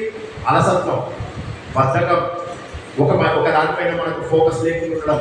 ఇందాక చెప్పుకున్నాం కదా, కోపం, అహంకారం, మదం, ఇవన్నీ ఉన్న వాళ్ళకి ఏమైతే ఉంటుందో వాటిని బలవంతంగా కనుక అణుచుకోకపోతే వాళ్ళు రాక్షసులుగా మారిపోతారు.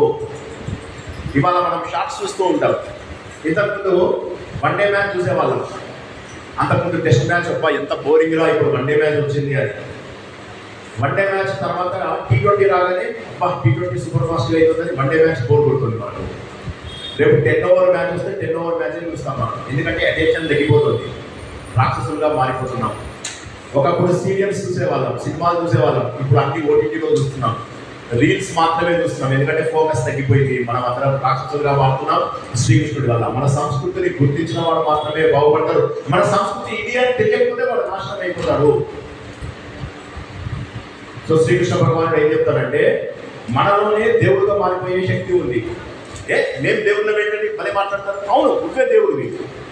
మానవుడే మాధవుడుగా మారతాడు, జీవుడే దేవుడుగా మారతాడు, నరుడే నారాయణుడుగా మారతాడు, పురుషుడే పురుషోత్తముడిగా మారతాడు అని భగవంతుడు చెప్తాడు. అంటే ఏంటంటే మన లోపల మారే శక్తి ఉంది, కానీ ఆ శక్తిని మనం ఉపయోగించుకోవడం లేదు అని చెప్పేసి చెప్తుంటాడు. సరే, మనందరికీ తెలుసు దుర్యోధనుడు చెడ్డవాడు కదా. దుర్యోధనుడు చెడ్డవాడు, కానీ ఆ రోజు లోపల ధర్మం ఎలా ఉండేదో చెప్తే మీరు ఆశ్చర్యపోతారు. ఆ రోజు లోపల ధర్మం చాలా గొప్పగా ఉండేది. ఒకసారి ఏమవుతుందంటే ఒక పర్టికులర్ విషయం లోపల, అరణ్యం లోపల దుర్యోధనుడికి ఒక అవమానం జరుగుతుంది. పాండవుల చేతి లోపల ఒక గంధర్వుడు దుర్యోధనుడిని పట్టుకొని వెళ్ళిపోతాడు. అప్పుడు ఏమవుతుందంటే అడవిలో అరణ్యవాసం చేస్తున్నటువంటి మన ధర్మరాజు వాళ్ళు ఏం చేస్తారంటే భీముడిని అర్జునుడిని పంపించి దుర్యోధనుడిని కాపాడతారు. దుర్యోధనుడిని కాపాడగానే వచ్చేసి వెంటనే అంటాడు, కర్ణుడిని తిడతాడు, దుశ్శాసనుడిని తిడతాడు, నన్ను చూడరా ఎవరు కాపాడారో, మన శత్రువులు కాపాడారు. కర్ణుడు అంటాడు, నువ్వు ఇన్ని పోదులు కొడతావు కదా, ఏమైంది? ఆ గంధర్వుడి చేతుల్లో సావు దెబ్బలు తిని పారిపోయావు. దుశ్శాసనుడు అంటాడు, నువ్వేం చేసావు, నన్ను రక్షించలేదు. కానీ అర్జునుడు ఒక్కడు వచ్చాడు, పోరాడాడు, నన్ను రక్షించుకొని తీసుకొచ్చాడు, నాకు అవమానం అయిపోయింది, నేను ఆత్మహత్య చేసుకుంటాను అని ఆత్మహత్య చేసుకోవడానికి కూర్చుంటాడు. నేను ఇవాళ ఆత్మహత్య చేసుకుంటానని చెప్పి కూర్చుంటాడు. కూర్చోగానే దుశ్శాసనుడు అంటాడు, నాయన నువ్వు నా తమ్ముడివి, నిన్ను నేను రాజ్యాధికారిగా చేస్తున్నాను, పట్టాభిషేకం చేసేస్తున్నాను, నువ్వే ఇవాళ నుంచి రాదు అని. ఇప్పుడు వీళ్ళు ఇంత చెడ్డవాళ్ళు కదా. అప్పుడు దుశ్శాసనుడు ఏమంటాడు తెలుసా, అన్న నువ్వు లేకపోతే నా జీవితం లేదు. నేను కాదు, మా మొత్తం 99 మంది తమ్ముళ్ళు ఎవరైతే ఉన్నారో, నువ్వు లేదే మేము జీవించము. నువ్వు ఏ దారిలో వెళ్ళాలంటే మేము ఆ దారిలో వెళ్తాం, మాకు వేరే దారి లేదు. అన్నయ్య గుర్తుంచుకో, నువ్వు చెప్పే దారే మాకు ముఖ్యం. అంటే చెడ్డవాళ్ళు అనుకున్న వాళ్ళలో కూడా ఆ రోజు లోపల ధర్మం ఉండేది అన్న విషయం మనకు గుర్తొస్తుంది. ధర్మరాజు అడవిలో ఉన్నప్పుడు ఏమైతుందంటే, మనమైతే మంచి ఉన్నాం కదా, దుర్యోధనుడు చెడ్డోడు, రాజ్యాన్ని వర్స్ట్గా పరిపాలిస్తున్నాడు, ప్రజల లోపల చెడ్డ పేరు తెచ్చుకున్నాడు, మిగతా రాజుల దగ్గర కూడా చెడ్డ పేరు తెచ్చుకున్నాడు అని చెప్పి పంపిస్తాడు, ఒక గూఢాచార్యుని పంపిస్తాడు. ఆ రోజుల్లో గూఢాచార్యులను వనేచరుడు అనేవాళ్ళు. ఆడెళ్ళి చూసి వచ్చి అంటాడు, లేదు లేదు, దుర్యోధనుడు చాలా పాపులర్ అయ్యాడు, చాలా మంచి పేరు తెచ్చుకుంటున్నాడు, దాన ధర్మాలు చేస్తున్నాడు, బ్రాహ్మణులకు సరైనటువంటి యజ్ఞయాగాలు చేయించడానికి పురమాయిస్తున్నాడు, ఇతర రాజులతోటి మంచి సంబంధాలు పెట్టుకున్నాడు. సో నేనేమంటున్నానంటే, మన ధర్మం లోపల వ్యక్తిగతంగా కొట్లాడుకోవడం అనేటటువంటిది ఉండేది, కానీ ధర్మం విషయం వచ్చేసరికి ఎలాంటి వాళ్ళైనా కూడా ధర్మాన్ని పాటించేవారు. జరాసంధుడిని చంపడానికి వెళ్ళినప్పుడు జరాసంధుడు అడుగుతాడు అన్నమాట, శ్రీకృష్ణుడిని, అర్జునుడిని, భీముడిని, ఇప్పుడు మీరు ముగ్గురు వచ్చారు, ముగ్గురు కలిసి నా మీద పోరాడతారా? లేదు లేదు, నువ్వు ఎవరిలో ఒకరిని చూజ్ చేసుకో, మా ముగ్గురు లోపల ఎవరిని చూజ్ చేసుకుంటే వాళ్ళతోనే కొట్లాడ.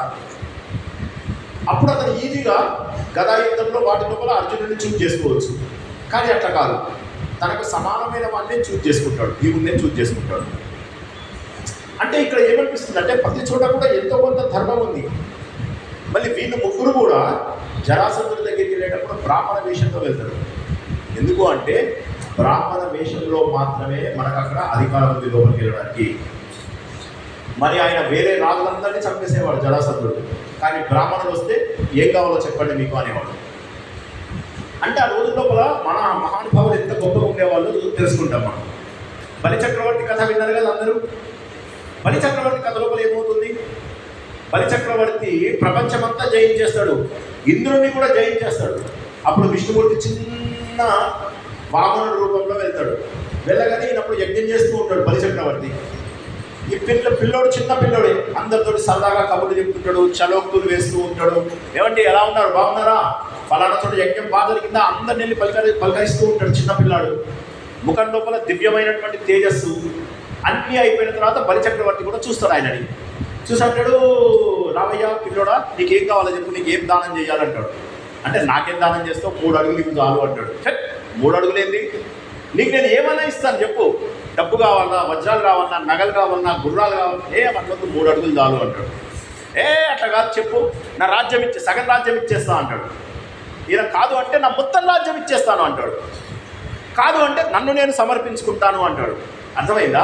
ప్రపంచం మొత్తాన్ని జయించిన వాడు, విశ్వం మొత్తాన్ని జయించిన వాడు కూడా ధర్మం కోసం నేను ఇచ్చిన మాట నిలబెట్టుకోవాలి అంటే ఈయన అంటాడు 3 అడుగులు కావాలి అంటాడు. ఆ 3 అడుగులు ఇస్తానని చెప్పి నీళ్ళు ఇది చేస్తాడు. అప్పుడు శుక్రాచార్యుడు చెప్తాడనమాట, అరే ఆయన విష్ణుమూర్తి అయ్యా. ఇప్పుడు ఈయనేమంటాడు తెలుసా, విష్ణుమూర్తి అయిపోయిందయ్యా, మహానుభావుడైనటువంటి వాడి, ప్రపంచం అంతా కూడా ఓడించినటువంటి వాడి చేతులు నా చేతుల కింద ఉన్నాయి. దానం ఇవ్వాల్సిన వాడికి దానం తీసుకునేవాడు గొప్పవాడై ఉండాలి. నా ప్రపంచంలో ఇప్పటివరకు నేను చాలామందికి దానం ఇచ్చి ఉండవచ్చు, కానీ ఇప్పుడు నేను నీకు గ్యారంటీగా చెప్తున్నా, ఇది నేను లైఫ్లో చేస్తున్న బెస్ట్ దానం. దీనివల్ల నా జీవితం నాశనం అవుతుందా? నాశనం కానీ నేను దానం చేసి తీరుతాను. ఇది మన హిందూ మతం యొక్క గొప్పతనం. అప్పుడు ఏం చేస్తాడు ఆయనను కట్టేస్తాడు. ఈయన విష్ణుమూర్తి ఆయన కాళ్ళు చేతులు కట్టేస్తాడు. కట్టేయగానే అక్కడి నుంచి ప్రహ్లాదుడు నడుచుకుంటూ వస్తాడు. ప్రహ్లాదుడు ఈయనకు తాత అవుతాడు, బలిచక్రవర్తికి తాత ప్రహ్లాదుడు. రాగానే బలిచక్రవర్తి ఏడవడం మొదలెడతాడు. విష్ణుమూర్తి కడిగిపోతాడు. ఇప్పటిదాకా ఏడవలేదు, మీ తాతను చూసి ఎందుకు ఏడుస్తున్నావు అంటాడు. అంటే ఎప్పుడైనా మా తాత వస్తే చేతులు జోడించి ఆయన పాదాలు పట్టుకొని సమయం ఇది మొట్టమొదటిసారి నా కాళ్ళు చేతులను కట్టేశావు, అందువల్ల నేను మా తాతకు దండం పెట్టుకోలేకపోయాను, అందుకని నేను ఏడుస్తున్నానని చెప్పేసి చెప్తాడు. చెప్పగానే విష్ణుమూర్తి కలిగిపోతాడు. నువ్వేం వెంకపడవు, వచ్చే కల్పం లోపల నువ్వే ఇంద్రుడు అవుతావు. అప్పటి వరకు నేను నీ కాపలాదారుడై ఉంటాను, నీ డోర్ బయట వాచ్మ్యాన్ లాగా నిలబడతాను అని చెప్పేసి అన్నాడు. దేవుడు కూడా తగ్గిపోయాడు ధర్మం ముందు.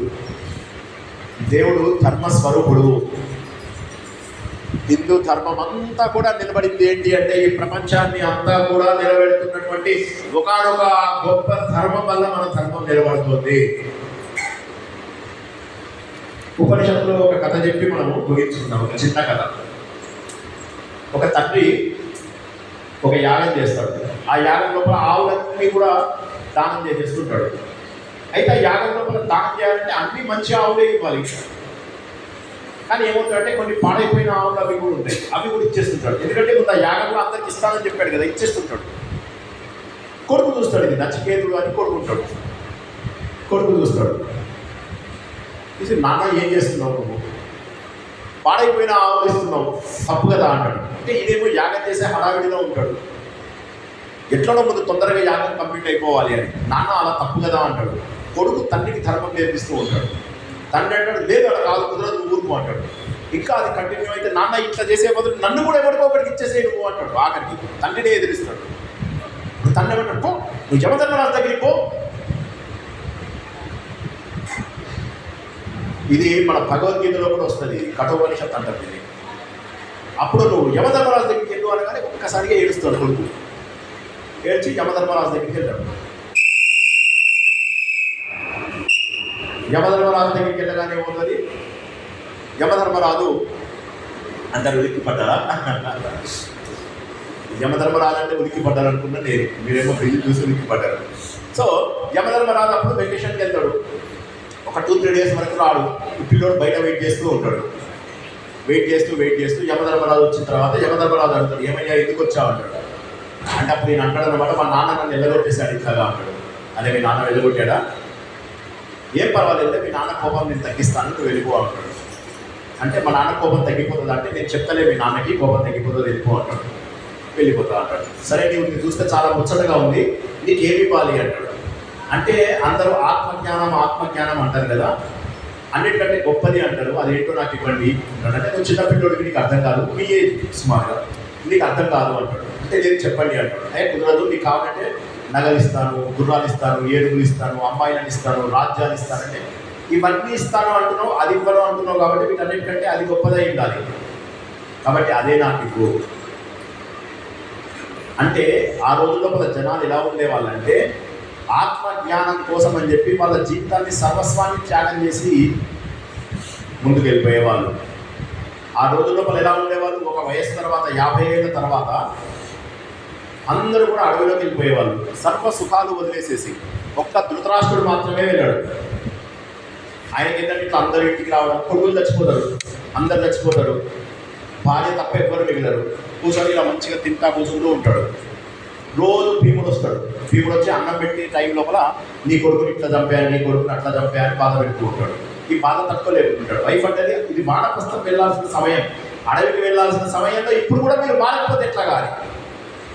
ఫైనల్గా ఒకరోజు మారుతాడు, ఆ అడవిలోకి వెళ్తాడు, మహానుభావుడుగా మారిపోతాడు. హిందూ ధర్మంలో మాత్రమే స్వర్గము నరకము దాటిన తర్వాత కూడా ఏముందో తెలిసేది. మిగతా మతాలలో స్వర్గము నరకము. తుర్కాల మతంలో ఏమంటాడు, వాడు నువ్వు చనిపోతే 72 మంది భార్యలు దొరుకుతారు నీకు పైకింతే అంటాడు. వేరే మతంలో ఏమంటాడు, స్వర్గ సుఖాలు దొరుకుతాయి, మంచిగా తాగొచ్చు తినొచ్చు అంటాడు. కానీ హిందూ మతంలో అది కాదు, నువ్వు స్వేచ్ఛాజీవివై సచ్చిత్ ఆనంద స్వరూపుడవై ఉంటావు, ఎప్పటికీ కూడా ఆనందంగా ఉండే రూపాన్ని పొందుతావు అనేది చెప్పేది ఒక్క హిందూ ధర్మం మాత్రమే. ఇంకా ఏ ధర్మం కూడా ఇంత అడ్వాన్స్డ్ కాదు. ప్రపంచంలో హైలీ స్పిరిచువల్లీ అడ్వాన్స్డ్ ధర్మం ఏదైనా ఉందంటే అది కేవలం హిందూ ధర్మం మాత్రమే.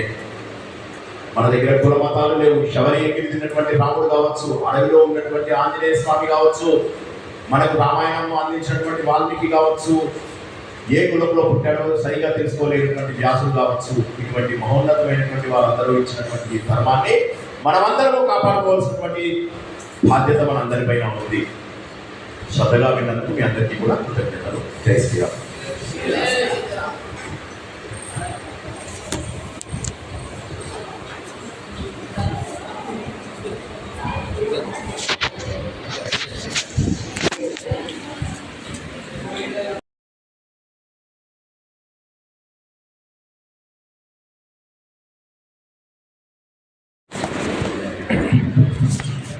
కానీ రెండో కాలం తీసుకోవడానికి వచ్చిన పథకం పరిచయం చేశారు. దర్బా శ్రీనివాస్ గారు ఉండేది ఎస్ఆర్ అపార్ట్మెంట్స్ లో.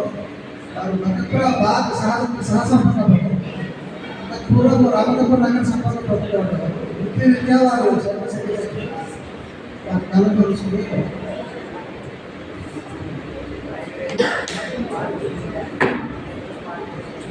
మాననీయ శిక్షాధికారులు,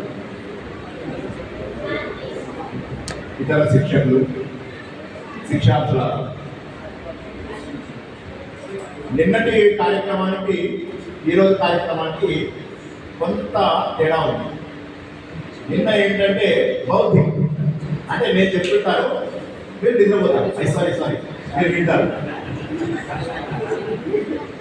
ఈరోజు ఏంటంటే మీరు మాట్లాడతారు, నేను వింటాను అనమాట. ఇవాళ మీరు మాట్లాడతారు, అప్పుడు నేను నిద్రపోయి చూపిస్తాను. ఓకేనా? గోష్ఠి, వెరీ గుడ్. గోష్ఠి కార్యక్రమం కరెక్ట్గా చెప్పారు. గోష్ఠి కార్యక్రమం ఒక్కసారి మనము చర్చ ప్రారంభించే ముందు నిన్నటే ముందు సంస్కృతి అంటే మనం చేసే ప్రతి పని సంస్కృతే.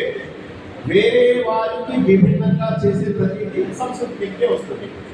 ఓకేనా? నిన్న నాగరికత అంటే కూడా ఇంత తెలుసుకున్నాం. నాగరికత అంటే ఏంటి? వేరే ఆయన ప్యాంట్ వేసుకున్నాడు, నేను ప్యాంట్ వేసుకున్నాను. వేరే ఆయన చుట్టూ పైకి దువ్వుకున్నాడు, నేను పైకి దువ్వుకున్నాను. మా టైంలో సల్మాన్ ఖాన్ ఒక సినిమా వచ్చింది. ఆ సినిమా రాగానే ఆ సినిమా లోపల మైనే ప్యార్ కియా ఇలా సల్మాన్ ఖాన్ ఒక డిఫరెంట్ కట్టుంది. ఎక్కడ ఏ బార్బర్ షాప్కి వెళ్ళినా కూడా అందరూ ఆయన ప్రేమ్కి కట్ చేసినట్టు కట్ చేయాలి. ప్రేమ్ అంటే సల్మాన్ ఖాన్ అన్నమాట. ఆయనకు కట్ చేసినట్టుగా కట్ చేయాలి. దాన్ని నాగరికత అంటారు.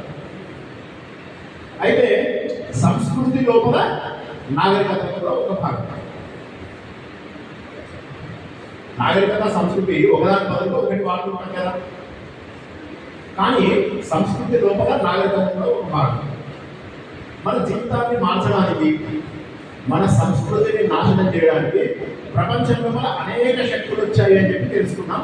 ఒక్క నిమిషంలో పునశ్చరణ చేసుకున్నాం. 300 BC కంటే ముందు మనకు శకులు, పూర్వులు, గ్రీక్ వాళ్ళు ఇలా చాలా మంది మన పైన దండయాత్రలు చేశారు. అయితే దండయాత్ర చేసినప్పుడు వాళ్ళు ఏం గుర్తించారంటే ఈ దేశము మిగతా దేశాల కాదు, ఇది చాలా యూనిక్ అని గుర్తించారు. వాళ్ళు గుర్తించి వాళ్ళు ఏం చేశారంటే మన దేశంలో కలిసిపోయారు. కొంతమంది ఆకర్షితులు అయ్యారు, కొంతమంది మనకు ఏమి చేయకుండా అంటే డబ్బు కూడా దోచుకోకుండా వెళ్ళిపోయారు. తర్వాత 300 BC చెప్పుకున్నాం, 700 దగ్గరికి పోతాం.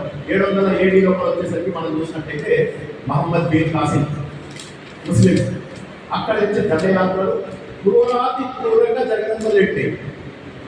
అంటే అప్పటి వరకు నేను ఇంతకుముందు చెప్పినట్టు మనలో మనం కొట్లాడుకునే వాళ్ళం, కానీ ఎవరిని చంపేయడం అంత ఘోరాతి ఘోరంగా చంపేవాళ్ళం కాదు. చంపడం యుద్ధంలో చంపేవాళ్ళు అంతే. వీళ్ళేంటంటే నువ్వు తలం పగలగొట్టి నువ్వు యా ఇలాహి ఇలాహి అంటవా లేదా అని చెప్పేసి అల్లా తప్ప వేరే దేవుడు లేడు అని చెప్పేసి అనేలాగొట్టి అత్యంత దారుణంగా మతం మార్చడం మొదలెట్టారు. మన ఆలయాల దగ్గరికి వెళ్ళేసి వీళ్ళు రూపంతో ఉన్న దేవుడిని పూజిస్తున్నారు అని ఆలయాలని కొల్లగొట్టేశారు. ఇట్లా చేశారు. ఏది ఏమైనా వాళ్ళు మతం మీద కొత్త పడ్డారు. తర్వాత వచ్చారు మనకు డచ్ వాళ్ళు, పోర్చుగీస్ వాళ్ళు, ఫ్రెంచ్ వాళ్ళు, బ్రిటిష్ వాళ్ళు. వీళ్ళు ఏం చేశారంటే ముస్లిమ్స్ లాగా కొల్లగొట్టారు. ముస్లిమ్స్ ఏదైనా మనకి కొల్లగొట్టారో అలా కొల్లగొట్టారు. కొల్లగొట్టిన తర్వాత వాళ్ళు ఏమనుకున్నారంటే ఎందుకు మనము వీళ్ళని క్రిస్టియన్స్గా మార్చలేకపోతున్నాం. వాళ్ళకు ఒక ఆలోచన వచ్చింది, ఎందుకు వీళ్ళని క్రిస్టియన్స్గా మార్చలేకపోతున్నాం, వీళ్ళలో ఏదో స్ట్రాంగ్ థింగ్ ఉంది, చాలా రోజులు ప్రయత్నం చేస్తున్నాం, వీరు మారడం లేదు ఎందుకు అని వాళ్ళు అప్పుడు ఏం చేశారంటే మన దగ్గర ఉన్నటువంటి సంస్కృతి ఏంటి అని కనుక్కున్నారు. ఇది మనకు కథ. ఇప్పుడు వాళ్ళ చర్చ మొత్తానికి మీరు మాట్లాడే మాట ముఖ్యము అదే, ఎందుకు మనము ఇక్కడ ఉన్నటువంటి హిందువులని మార్చలేకపోతున్నాం. ప్రపంచంలో అన్ని దేశాలని మార్చేశారు. ఇప్పుడు ఇస్లాం వచ్చినప్పుడు ఏమేమి తెలుసా, ఆయన తన మతంలో కొంతమందిని మారుతామని ప్రయత్నం చేశాడు. చేస్తే ఏమైందంటే తన ఫ్యామిలీలో 40-50 మంది మార్చగలిగాడు. 3 ఏళ్ళు 4 ఏళ్ళు కష్టపడ్డాడు. తర్వాత ఏం చేశాడంటే ఇంకా వాళ్ళు మెల్లమెల్లగా దండయాత్రలు చేసుకుంటూ మెల్లమెల్లగా అటాక్ చేద్దామని చెప్పి అలా ఇస్లాంని పెంచుకుంటూ పోయారు. పెంచుకుంటూ పోయేసరికి ఒక స్టేజ్ లో ఏమేమి తెలుసా, మొత్తం మిడిల్ ఈస్టర్న్ సైడ్ ఇటు చూసినట్లయితే మన ఆఫ్రికా ఖండం మొత్తం ఇస్లాం జీవిస్తారు. ఇంకా యూరోప్లోకి ఎంటర్ అయ్యారు. యూరోప్లోకి ఎంటర్ అయినప్పుడు యూరోప్ లోపల ఎవరైనా ఇది విన్నారా? దాన్ని ఏమంటారు? ఇండస్ట్రియలైజేషన్ అని అంటారు ఇంగ్లీష్ లోపల. ఎవరైనా విన్నారా ఇండస్ట్రియలైజేషన్? ఏంటి ఇండస్ట్రియలైజేషన్?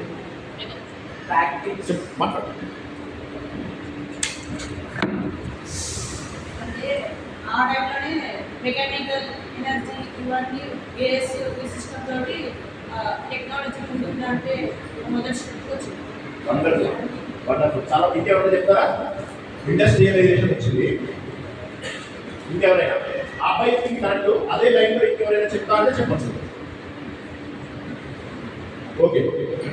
ఇండస్ట్రియలైజేషన్ వచ్చిన తర్వాత ఏమైంది అంటే వాళ్ళకి ఇప్పుడు ఫుడ్ అవసరమైంది, బట్టలు అవసరమయ్యాయి, మతం అవన్నీ పట్టించుకోలేరు వాళ్ళు. యూరోప్లో అప్పటికి కొంత పార్టీని వాళ్ళు ఆక్రమించడానికి ప్రయత్నం చేశారు.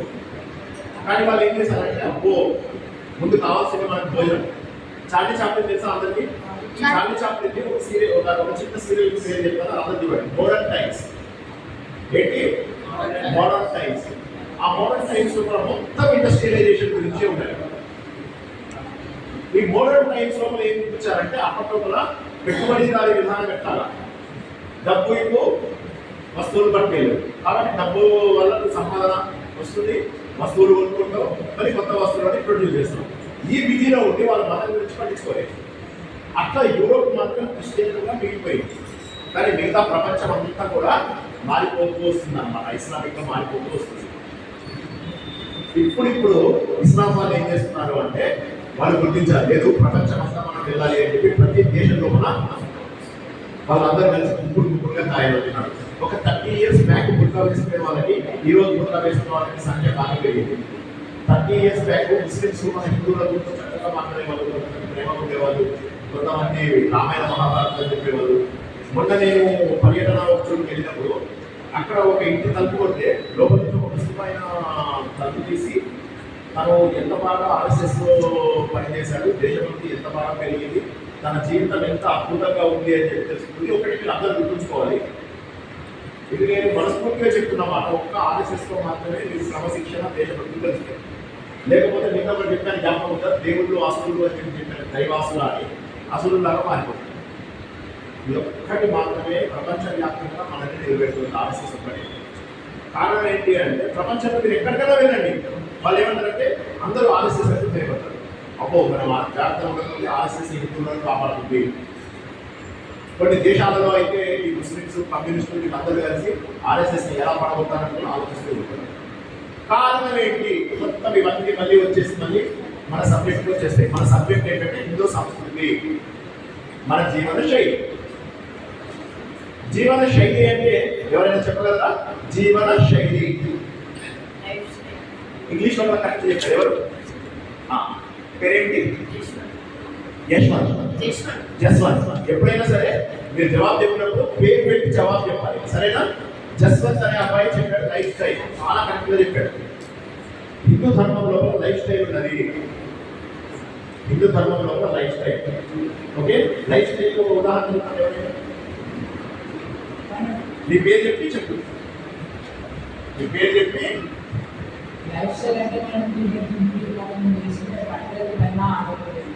Very good. మనం వేసుకునే తిండి బట్ట ఇంకెవరైనా మనం ఉంటే చోటు. Very good. మనము మనం ఎలా బ్రతకాలి, ఎలాంటి సందర్భాలు ఎలా ఉండాలి తెలుసుకోవడం కూడా జీవన శైలిలో ఉండాలి. అందరూ చదువుకోవద్దు ఆర్ఎస్ఎస్లో, కానీ వినండి, మనసులో అప్రిషియేట్ చేయండి, సరేనా?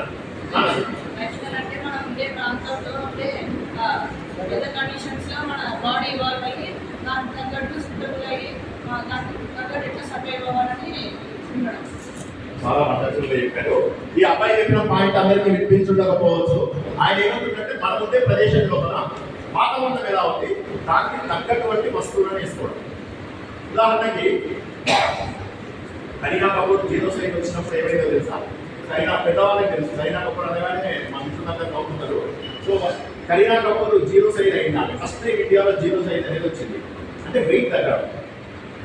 వెయిట్ ఎట్లా తగ్గిందో తెలుసా? ఆమె ఏదో డైట్ క్రాష్గా తీసుకోవడము, green tea, red tea, black tea, blue tea ఇవన్నీ తీసుకోవడం ఏం చేయలేదు. ఆమె ఏం చేసిందంటే మీ తాతలు ముత్తాతలు ఏం తినేవారు ప్లీజ్ జాగ్రత్తగా గుర్తుంచుకోండి. మళ్ళీ నేను ఒక మాట చెప్పాను, అందరికీ గుర్తుందా? నువ్వు హిందువుగా పుట్టావంటే ఏదో పూర్ణ జన్మలు అదృష్టం చేసుకొని ఉండాలి. ఇదే ఏదో మీకు చెప్పడం కోసం చెప్పడం లేదు, మనస్ఫూర్తిగా నమ్ముతూ చెప్తున్నా. బాబు ఏమైనా మాట్లాడితే మైక్ లో మాట్లాడండి. మాట్లాడదాం మైక్ లో. జీరో సైజ్ అంటే జీరో సైజ్ అంటే వెయిట్ తగ్గడం. వెయిట్ తగ్గి తక్కువ సైజులోకి రావడం.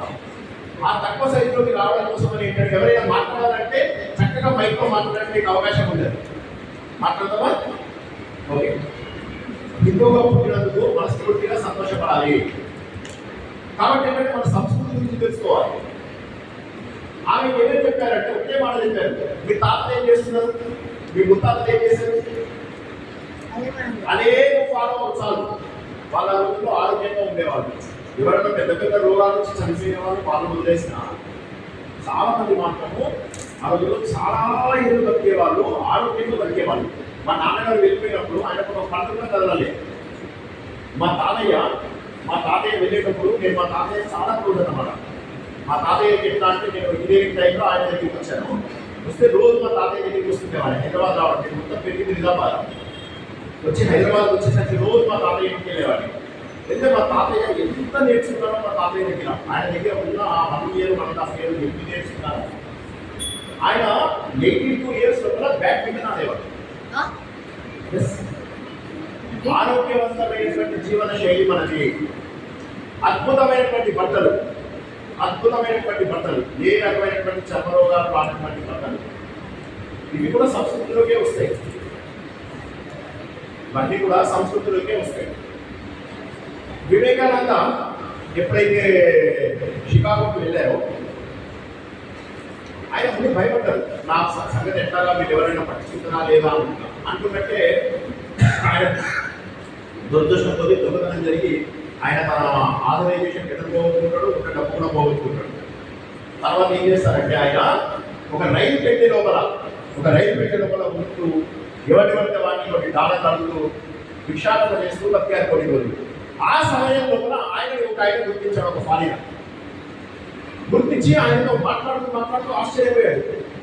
వీరికి ఇంత అడ్వాన్స్ రా హిందూ రిలీజన్, హిందూ సంస్కృతి అనేది, హిందూ మతం అనేది. వాళ్ళు హిందూ మతం అంటున్నాయి, మనది మతం కాదు. మతం అన్నా సంస్కృతి అన్న తేడా ఎవరైనా చెప్పగలరా? మతం అంటే ఏంటి? రిలీజన్. మతం అంటే ఏంటి? మనదేమో మతం కాదు, మనది ధర్మం అంటారు ఎవరైనా. మతం అంటే ఏంటి తెలుగులో కూడా అలానే ఇంగ్లీష్లో కానీ మీకు వచ్చినట్టుగా చెప్పండి, ఏం పర్వాలా. మతము అంటే ఏంటి? పెద్దవాళ్ళైనా చెప్పచ్చు, సిగ్గుపడద్దు. మతము అంటే ఏంటి? రిలీజనే అంటే ఏంటది? మతంకి ధర్మం చెప్పండి. ఒక్కసారి ఆలోచించండి. పెద్దవాళ్ళైనా సరే ఒక దేవుడిని పాటిస్తూ వెళ్తే అది మతం అంటారా, ధర్మమా? ఓకే, ఇంకెవరైనా ప్రయత్నం చేయండి. మతము అంటే ఏంటి? సరే, నేను మీకు కమ్యూనిటీ ఉండడానికి దాన్ని విడగొడతాను. చెప్పండి. మతం అంటే మనం బిలీవ్ చేసేది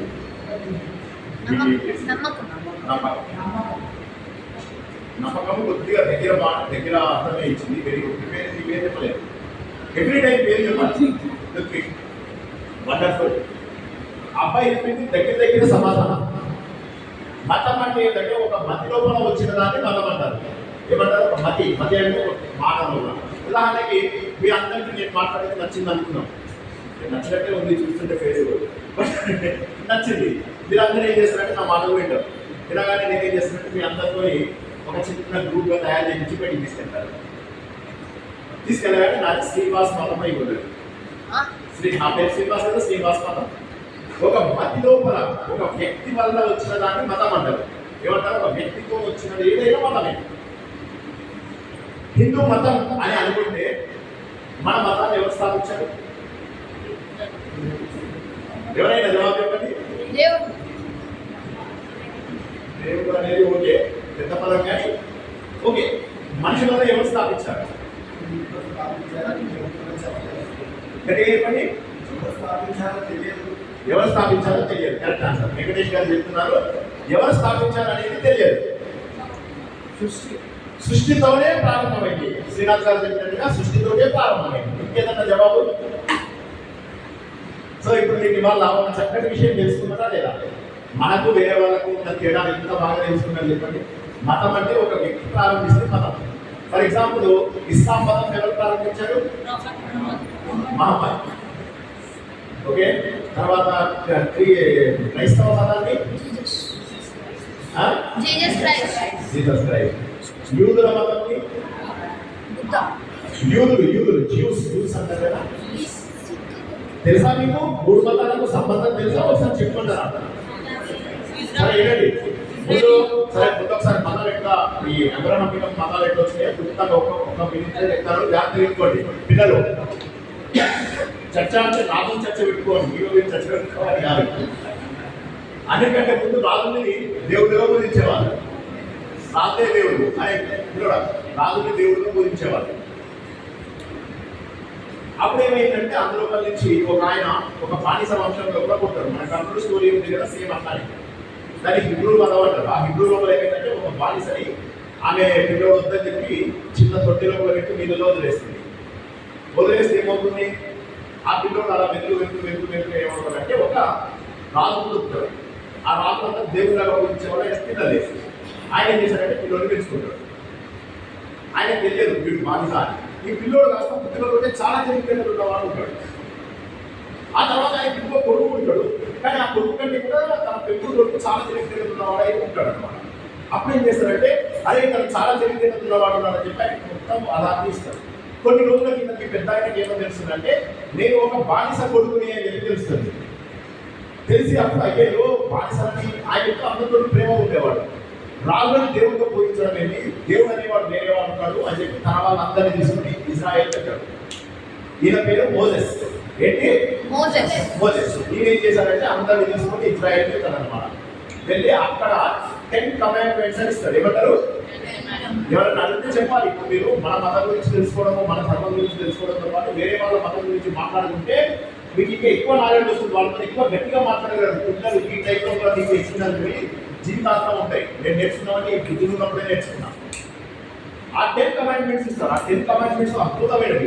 దొంగతనం చేయకూడదు, అసత్యం ఆడకూడదు, తప్పు చేయకూడదు, బద్ధకం పడకూడదు. ఈ మనం ఏవైతే ఆసుని లక్షణాలు అని చెప్తామో అవన్నీ కూడా చెప్పాడు.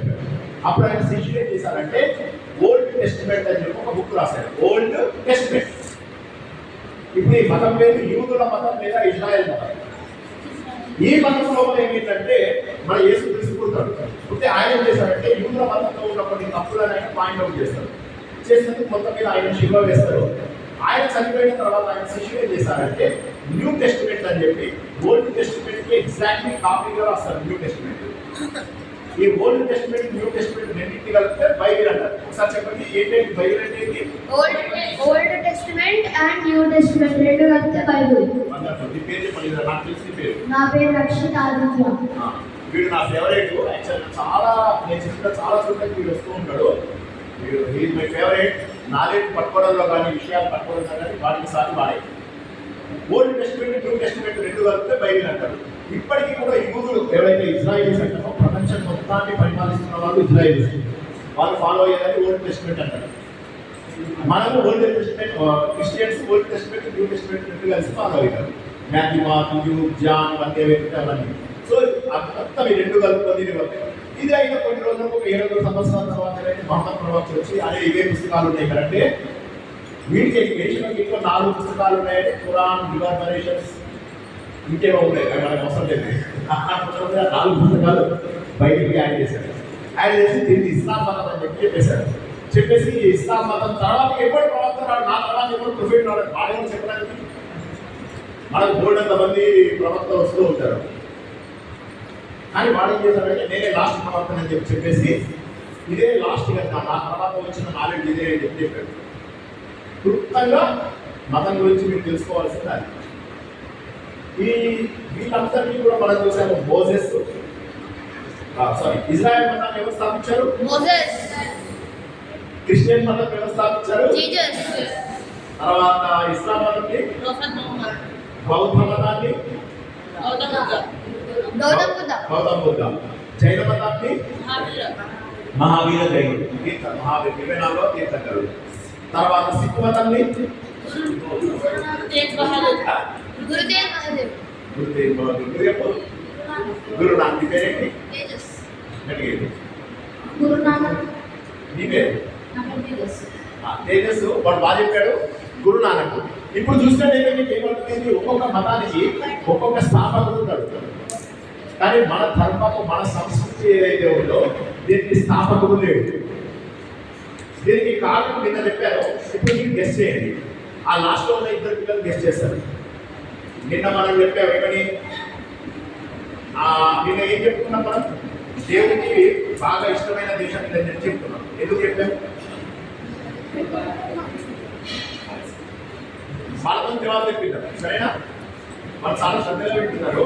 సో వాళ్ళతో జవాబు చెప్పింటారు. ఎందుకని?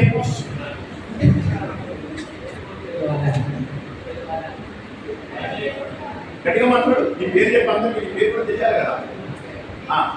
నీ పేరు చెప్పి చెప్పు. కుమార్. కుమార్. ఎందుకని చెప్పేసి దేవుడు ఎప్పుడు చెప్పాడు?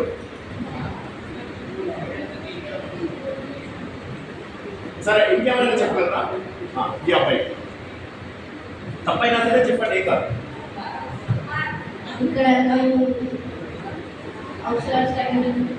అవసరానికి అన్ని దొరుకుతాయి ఇక్కడ.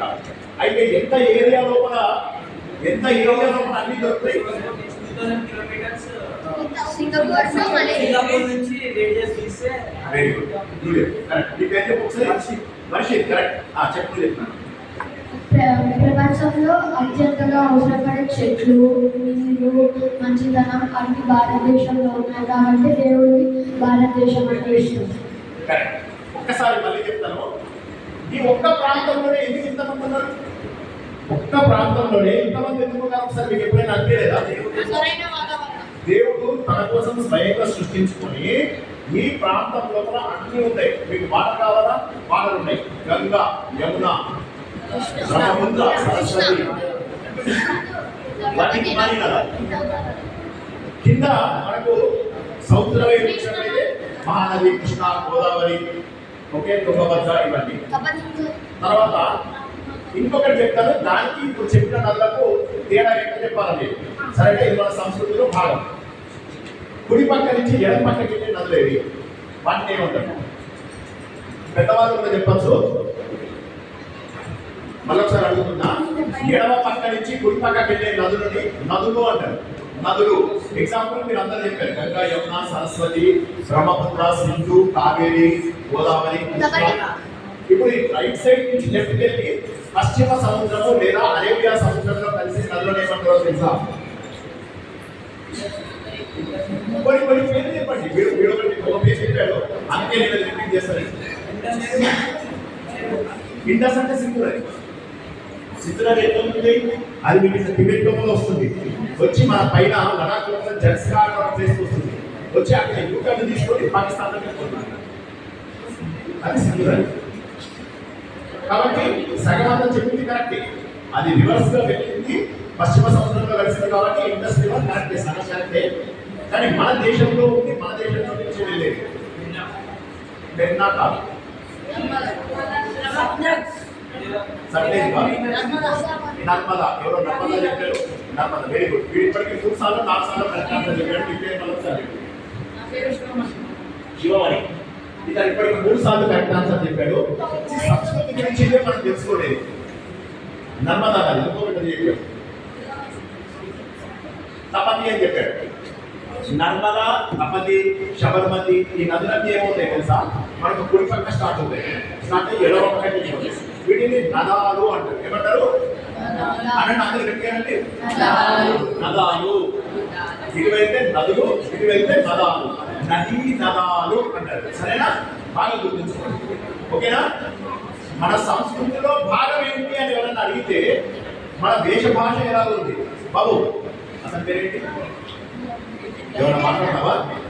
చర్చా కార్యక్రమంలో మైక్లో మాట్లాడాలి, సరేనా?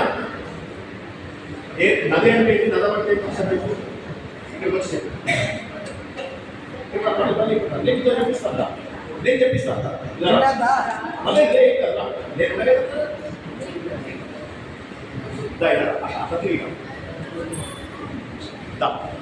నది అంటే నది అంటే ఏంటి?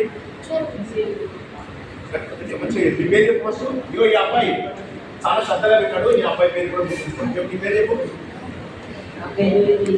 నితీష్. చెప్తున్నా, నది అంటే ఏంటి?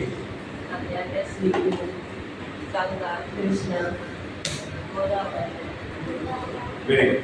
ఈ నది ఇవి ఎందుకు నదులు అయ్యి?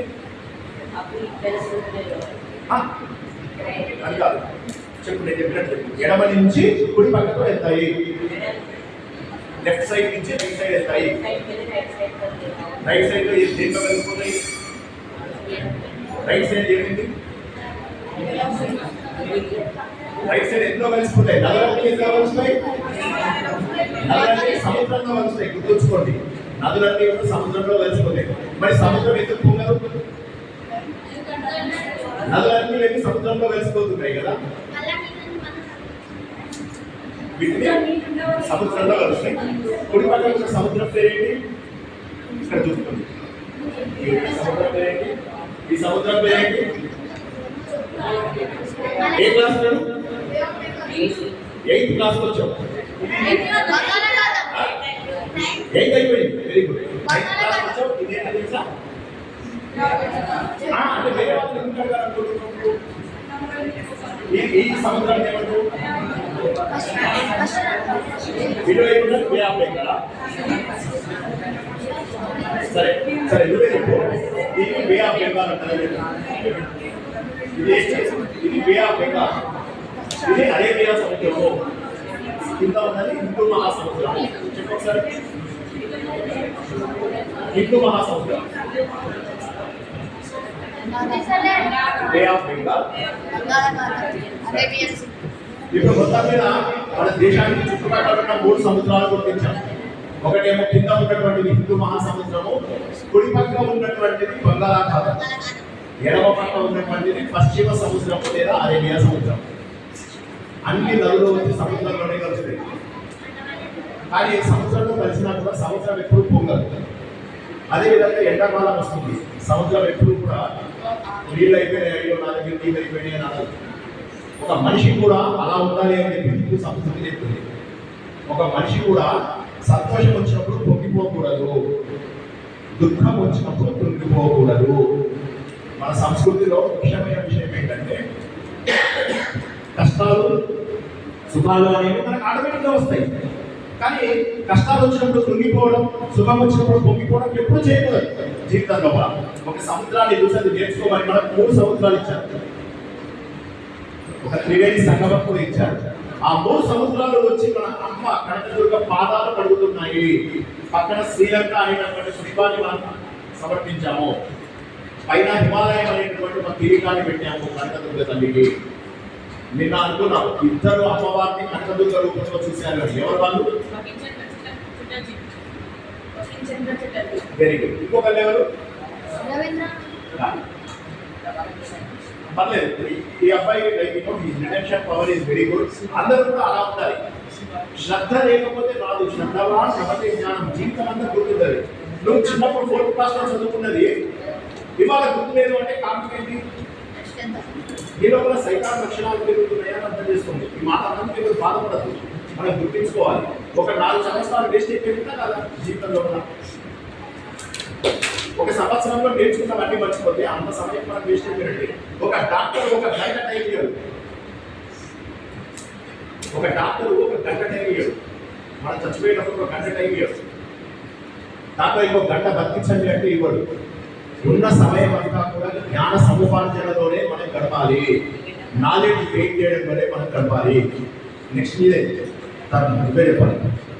కాబట్టి జ్ఞాన సముపార్జన అనేటువంటిది లేకపోతే జీవితం అంతా కూడా వృధా అయిపోతుంది. మన సంస్కృతిలో భాగం ఏంటంటే చూడు 3 సముద్రాలు అమ్మవారి పాదాలు కలుగుతున్నాయని అరవింద ఘోష్ ఆయన చెప్పడం జరిగింది. ఇంకా మన సంస్కృతి లోపల నదులు చెప్పుకున్నాం, సముద్రాలు చెప్పుకున్నాం. ఓకేనా? ఇంకా పర్వతాల గురించి తెలుసా? పర్వతాలని మౌంట్ కైలాష్, మౌంట్ కైలాష్ అనేది సరే టిబెట్ లో ఉంది కానీ మనదే పర్వాలేదు. హిమాలయాలు మన పర్వతాలు. ఇంకేమన్నా చెప్పగలరు ఎవరైనా? Eastern Ghats correct answer. Western Ghats కూడా కరెక్ట్ ఆన్సర్. మౌంట్ ఎవరెస్ట్ అంటే ఇది హిమాలయాల్లో ఉన్న ఒక పీక్. కేటు అనేది కాంచనజంగా, అది కూడా మనకు ఉన్నది కానీ అది Ural mountains. Ural mountains correct. కానీ యూరాల్ మౌంటైన్స్ ఎక్కడ ఉన్నాయి? రష్యా ఇంకా యూరోప్ కి మధ్యలో. Perfect answer. The parents are like you really happy. I am very glad to see you. I am sure that you will succeed in your life. So, Ural Mountains ఏవైతే ఉన్నాయో ఈ Ural Mountains మనకు ముట్టుకోకముందు మన భూమి వెళ్ళి Australia దగ్గర ఉండేది, గుండ్రంగా ఉండేది. మనకు 4 సైడ్స్ సముద్రం ఉండేది, 4 సైడ్స్ సముద్రం. ఇలా ఇలా ఇలా ఇలా ఇలా వచ్చి వచ్చి వచ్చి వచ్చి Ural Mountains గట్టిగా గుర్తుంది. గుర్తుపోగానే అక్కడ ఒక పెద్ద పర్వతం పైకి లేచింది. దాన్ని హిమాలయ పర్వతం అంటారు. ప్రపంచంలో అన్నిటికంటే కూడా యంగెస్ట్ పర్వతం, లేటెస్ట్ పర్వతం పేరేంటి? హిమాలయ. కానీ ఒకప్పుడు 4 సైడ్స్ సముద్రం ఉండేది. అందుకే మేము ప్రవరాన్ని చెప్పుకుంటాం అన్నమాట. ఎవరితో పరిచయం చేసుకోవాలంటే మేము ఎలా చెప్తాము అంటే చదుసాగర పర్యంతం గో బ్రాహ్మణ ఏభ్య సుఖభవతు అంగీరస అంబరీత యమన ప్రవరాన్నిగా ఇట్లా నేను చెప్పుకుంటూ చెప్తాను అనమాట. ఇక్కడ చెప్పే ఉద్దేశం ఏంటంటే చతుస్సాగర పర్యంతం 4 సైడ్స్ సముద్రం ఎప్పుడు ఉంది తెలుసా? మన భూమికి లెక్క ప్రకారం 49 బిలియన్ అంటే 490 లక్షల సంవత్సరాల కింద ఉంది. అంటే మన భారతీయ సంస్కృతి వద్దన్నా కూడా అప్పటి మాత్రమే ఇప్పుడు ఫాలో అయిందన్నమాట. ఇప్పుడైతే 3 సాగరాలు, ఆ పిల్లలు చెప్పినట్టుగా 3 సాగరాలు, అరేబియా సముద్రం అంటాడు, హిందూ మహాసముద్రం, తర్వాత 3 సముద్రాలు. నేను ఏమనాలి ఇక్కడ పెట్టుకొని త్రిసాగర పర్యంతం అనాలి, కానీ అంటే చతుస్సాగర పర్యంతం అంటున్నాం. ఇంట్లో మన నోములు వ్రతాలు ఇవన్నీ చేస్తుంటారు కదా, ఆ నోములు వ్రతాలు చేసేటప్పుడు వాళ్ళు ఏమంటారు తెలుసా? మీకు సంకల్పం చెప్పిస్తారు. ఆ సంకల్పం చెప్పినప్పుడు ఏమంటారంటే భరత మనిషే భరత కంటే జంబూ ద్వీపే అంటారు. ద్వీప కల్పమా మనది ద్వీపమా? ఇప్పుడున్న ప్రకారం ద్వీప కల్పమా ద్వీపమా మనది? ద్వీప కల్పం మనది. కానీ జంబూ ద్వీపే అని ఎందుకంటున్నారు అంటే ఒకప్పుడు రాసిన మంత్రం ఈ రోజు కూడా మార్చలేదు. అంటే ఒకప్పుడు అంటే కనీసం 490 లక్షల సంవత్సరాల కింద ఎప్పుడైతే భారతదేశము ఆస్ట్రేలియాకి దగ్గరలో, ఇండోనేషియా భారతదేశం రెండు కలిసి ఆస్ట్రేలియాకి దగ్గర సదరన్ పోల్కి దగ్గరగా ఉన్న టైం లోపల ఉన్నటువంటి అది. అంటే అంత ప్రాచీనమైనటువంటి సంస్కృతి. కాబట్టి దీనికి గర్వపడకపోతే లాభమేంటి? నీ ఆస్తిలో గర్వపడకపోతే లాభమేంటి? నీ పిచ్చి అల్లరి, పిచ్చి కేకలు, పిచ్చి మాటలు ఎవరు సంతోషిస్తారు? నీ అమ్మానాన్న సంతోషిస్తారా? లేకపోతే నువ్వు సంపాదించే డబ్బుకి నువ్వు సంతోషిస్తావా? ఒక రోజు అయిన తర్వాత అన్ని గోలు కొట్టాయి, ఒక తనాలు కొట్టి 2 రోజుల్లో గోలు కొట్టాయి. ఇక సంస్కృతి గురించి పర్వతాలు గురించి చెప్తున్నాం. ఓకే, మనకు హిమాలయ పర్వతాలు అందరికీ తెలుసు. మధ్యలో 2 పర్వతాలు వస్తాయి. వాటిని ఏమంటారో తెలుసా? మధ్యప్రదేశ్, మహారాష్ట్ర దగ్గర వచ్చే పర్వతాలు. ఆరవది పైకి గుజరాత్ పైకి వెళ్తారు. కేవలం కరెక్ట్ ఆన్సర్ చెప్పారు ఎవరు? వింధ్య పర్వతం కరెక్ట్. వింధ్య, సత్పురా అనే పర్వతాలు మధ్యలో వస్తాయి. ఇవి మన భారతదేశంలో 2 ముక్కలుగా చేస్తాయి, పైకి కింది. ఆరవది పర్వతం శ్రీనాథ్ గారు చెప్పారు. ఆరవది పర్వతం ఇక్కడ గుజరాత్ వైపు వస్తుంది. దానిపైన రాజస్థాన్ ఏదైతే ఉంటుందో అక్కడ మనకు రైవతక పర్వతం అని ఉంటుంది.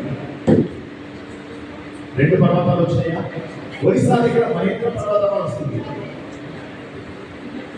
ఈ పర్వతాలన్నీ కూడా మన సంస్కృతి లోపల భాగాలు. మీ సంస్కృతి గురించి చెప్పినప్పుడు నువ్వు ఏం చెప్పావు? కుటుంబ విలువల గురించి మాట్లాడతామా? కుటుంబ విలువలు అంటే ఏంటి? ఎవరైనా కుటుంబ విలువలు అంటే ఏంటి? విధులు కొట్టినాక ఇంకా 5 నిమిషాలు టైం ఉందని పెట్టాను అనమాట. సో విధులు కొట్టగానే అందరు రిలాక్స్ అయిపోవద్దు.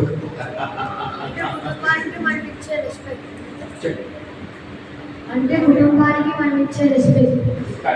ఇప్పుడు కుటుంబం విలువలకు మనం ఎలా రెస్పెక్ట్ ఇస్తాం? మన కుటుంబానికి ఎలా రెస్పెక్ట్ ఇస్తాం? మాతృదేవోభవ, పితృదేవోభవ, ఆచార్య దేవోభవ ఇవన్నీ చెప్తాం. పూర్వకాలంలో కూడా గురువు వాళ్ళు తెలుసా వాళ్ళు? ఈయన శ్రీకృష్ణుడు సుధాముడు ఇద్దరు చెట్లు కొట్టుకోవడానికి ప్రయత్నించారు అన్నమాట. వెళ్తున్నప్పుడు వాళ్ళ గురుపత్ని ఏమవుతుంది తెలుసా? అది నేను చాలా దూరం వెళ్తున్నా, ఒక్క నిమిషం ఆగట్రా అప్పిస్తాను. మన తల్లి చేసినట్టు చేస్తున్నా లేదా? అదే ఆగండి ఒక్క నిమిషం, నువ్వు అప్పులు తీసుకొని వెళ్ళిపో, దాంట్లో తిరుగుంటాయి కదా. మన తల్లి చేసినట్టే చేసింది. 4 రోజుల గురువేమో ₹1 తీసుకునేవాడు కాదు, నియంత్రణ గురువు ఇచ్చేవాడు 10,000 సంగతి.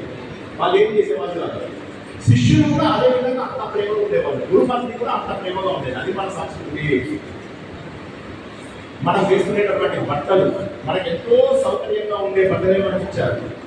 మనం వేసుకునే బొట్టు ఆజ్ఞా చక్రానికి మూలం. మన శరీరంలో చక్రాలు పిక్చర్ తీసుకుని చక్రాలు, అందులో మనకు ఆజ్ఞా చక్రం అనేటటువంటి ఓంకారం. మీరందరూ ఓంకారం ఎందుకు చేస్తారు? ఇక్కడ అనాహత చక్రం నుంచి విశుద్ధి చక్రం నుంచి ఆజ్ఞా చక్రానికి మీకు శక్తి ఫ్లో అవుతుంది. ఇక్కడికి ఫ్లో గానే ఓ, ఇక్కడికి వచ్చేసరికి హం యం రం వం లం, ఓం నుంచి లం వరకు, ఇక్కడి నుంచి గడ్డెముక చివరి వరకు ఇక్కడ ఉన్నది ఓంకారం. అందుకోసం గుర్తుపెట్టుకుంటాము. సంస్కృతిలో కూడా ప్రతిదీ కూడా మనను పాటించడానికి కుటుంబ విలువలు, అమ్మ నాన్న ఏ కష్టం చేసినా కూడా కుటుంబంలో ఒకరికొకరు పాల్పడేవాళ్ళు. ఈ రోజుల్లో అది లేదు, కుటుంబ వ్యవస్థ లేదు. కాబట్టి మనం ఏం చేయాలి అంటే మన విలువలను నిలబెట్టుకోవాలి, కుటుంబ విలువలను నిలబెట్టుకోవాలి. సమాజంలో కూడా రాజు చాలా ప్రేమగా చూసుకునేవాడు. ట్యాక్స్ వేయడం అనేటువంటిది తప్పు కాదు తెలుసా? శ్రీరాముడు భరతుడిని ఫస్ట్ టైం కలిసినప్పుడు ఏమంటాడంటే, నువ్వు ట్యాక్స్ ఎలా వేయాలి అని చెప్పి తమ్ముడికి నేర్పిస్తాడు. ధర్మరాజు ట్యాక్స్ ఎలా వేయాలో ఇవన్నీ కూడా విష్ణు సహస్రనామంలో కూడా భీష్ముడి దగ్గర నేర్చుకుంటాడు. కాబట్టి మన ధర్మంలో కూడా ఏమీ లేదు. మన సంస్కృతికి మనం ఎప్పుడూ గర్వపడాలి. కుటుంబ విలువలే కానీ మన శాస్త్రాలు, మనకు ముఖ్యమైన పుస్తకాలు ఏంటి?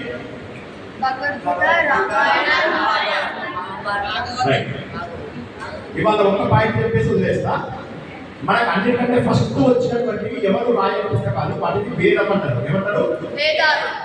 ఈ వేదాలు ఎవరు రాయలేదు, దాన్ని అపౌరుషేయాలు అంటారు. ఏమంటారు? ఇది ఒకే పాయింట్ చెప్పి ఆపుతాను. ఒక్కటి గట్టిగా బిగించి పట్టుకోండి. కష్టం, ఇవాళ కష్టమైన పాయింట్ ఒక్కటి చెప్పాలి. అపౌరుషేయాలు మరి ఎట్లా వచ్చినాయి? గురువు నుంచి శిష్యుడికి, శిష్యుడి నుంచి శిష్యుడికి అట్లా వినుకుంటా వచ్చినాయి. కాబట్టి వీటిని శృతులు అంటారు. శృతులు లేదా అపౌరుషేయాలు. వేదాలు చాలా కష్టంగా ఉంటాయి. అందుకని చెప్పి ఆయన ఏం చేశారు? వేదాలు ఎన్ని రకాలు చెప్పండి? Very good.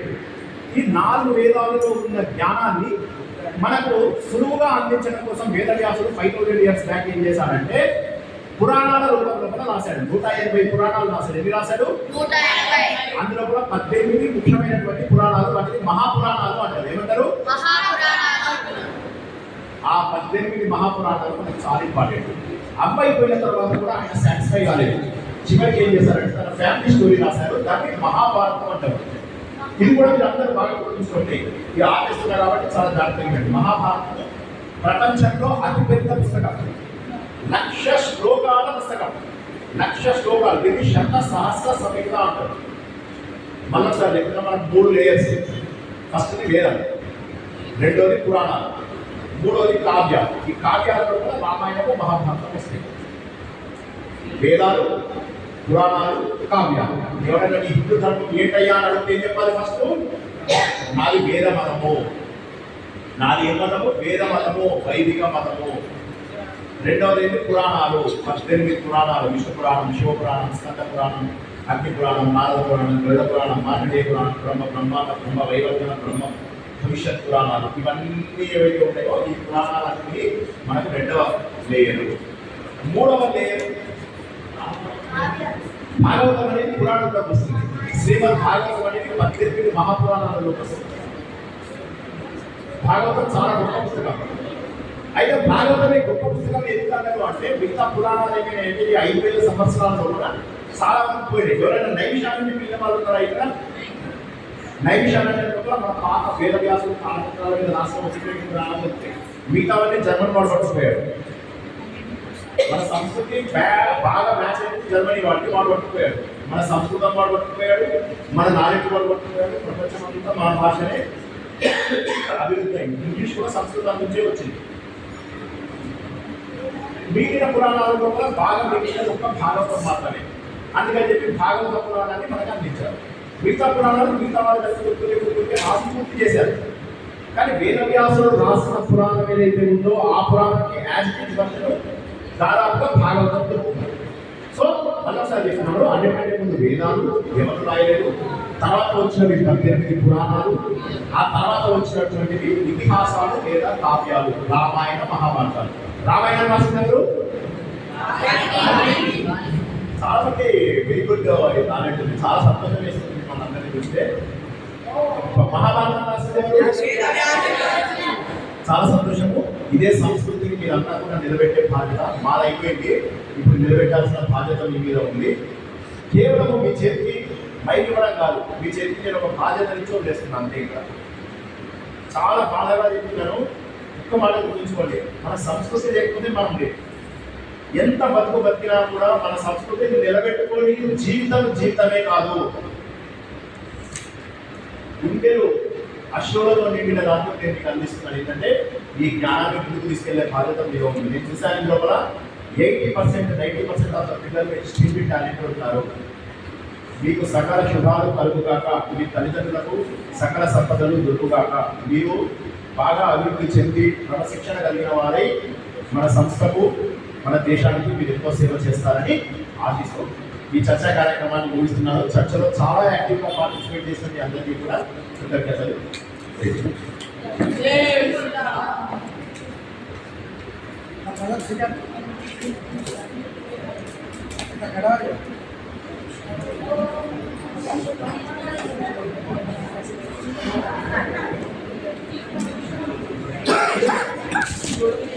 Thank you.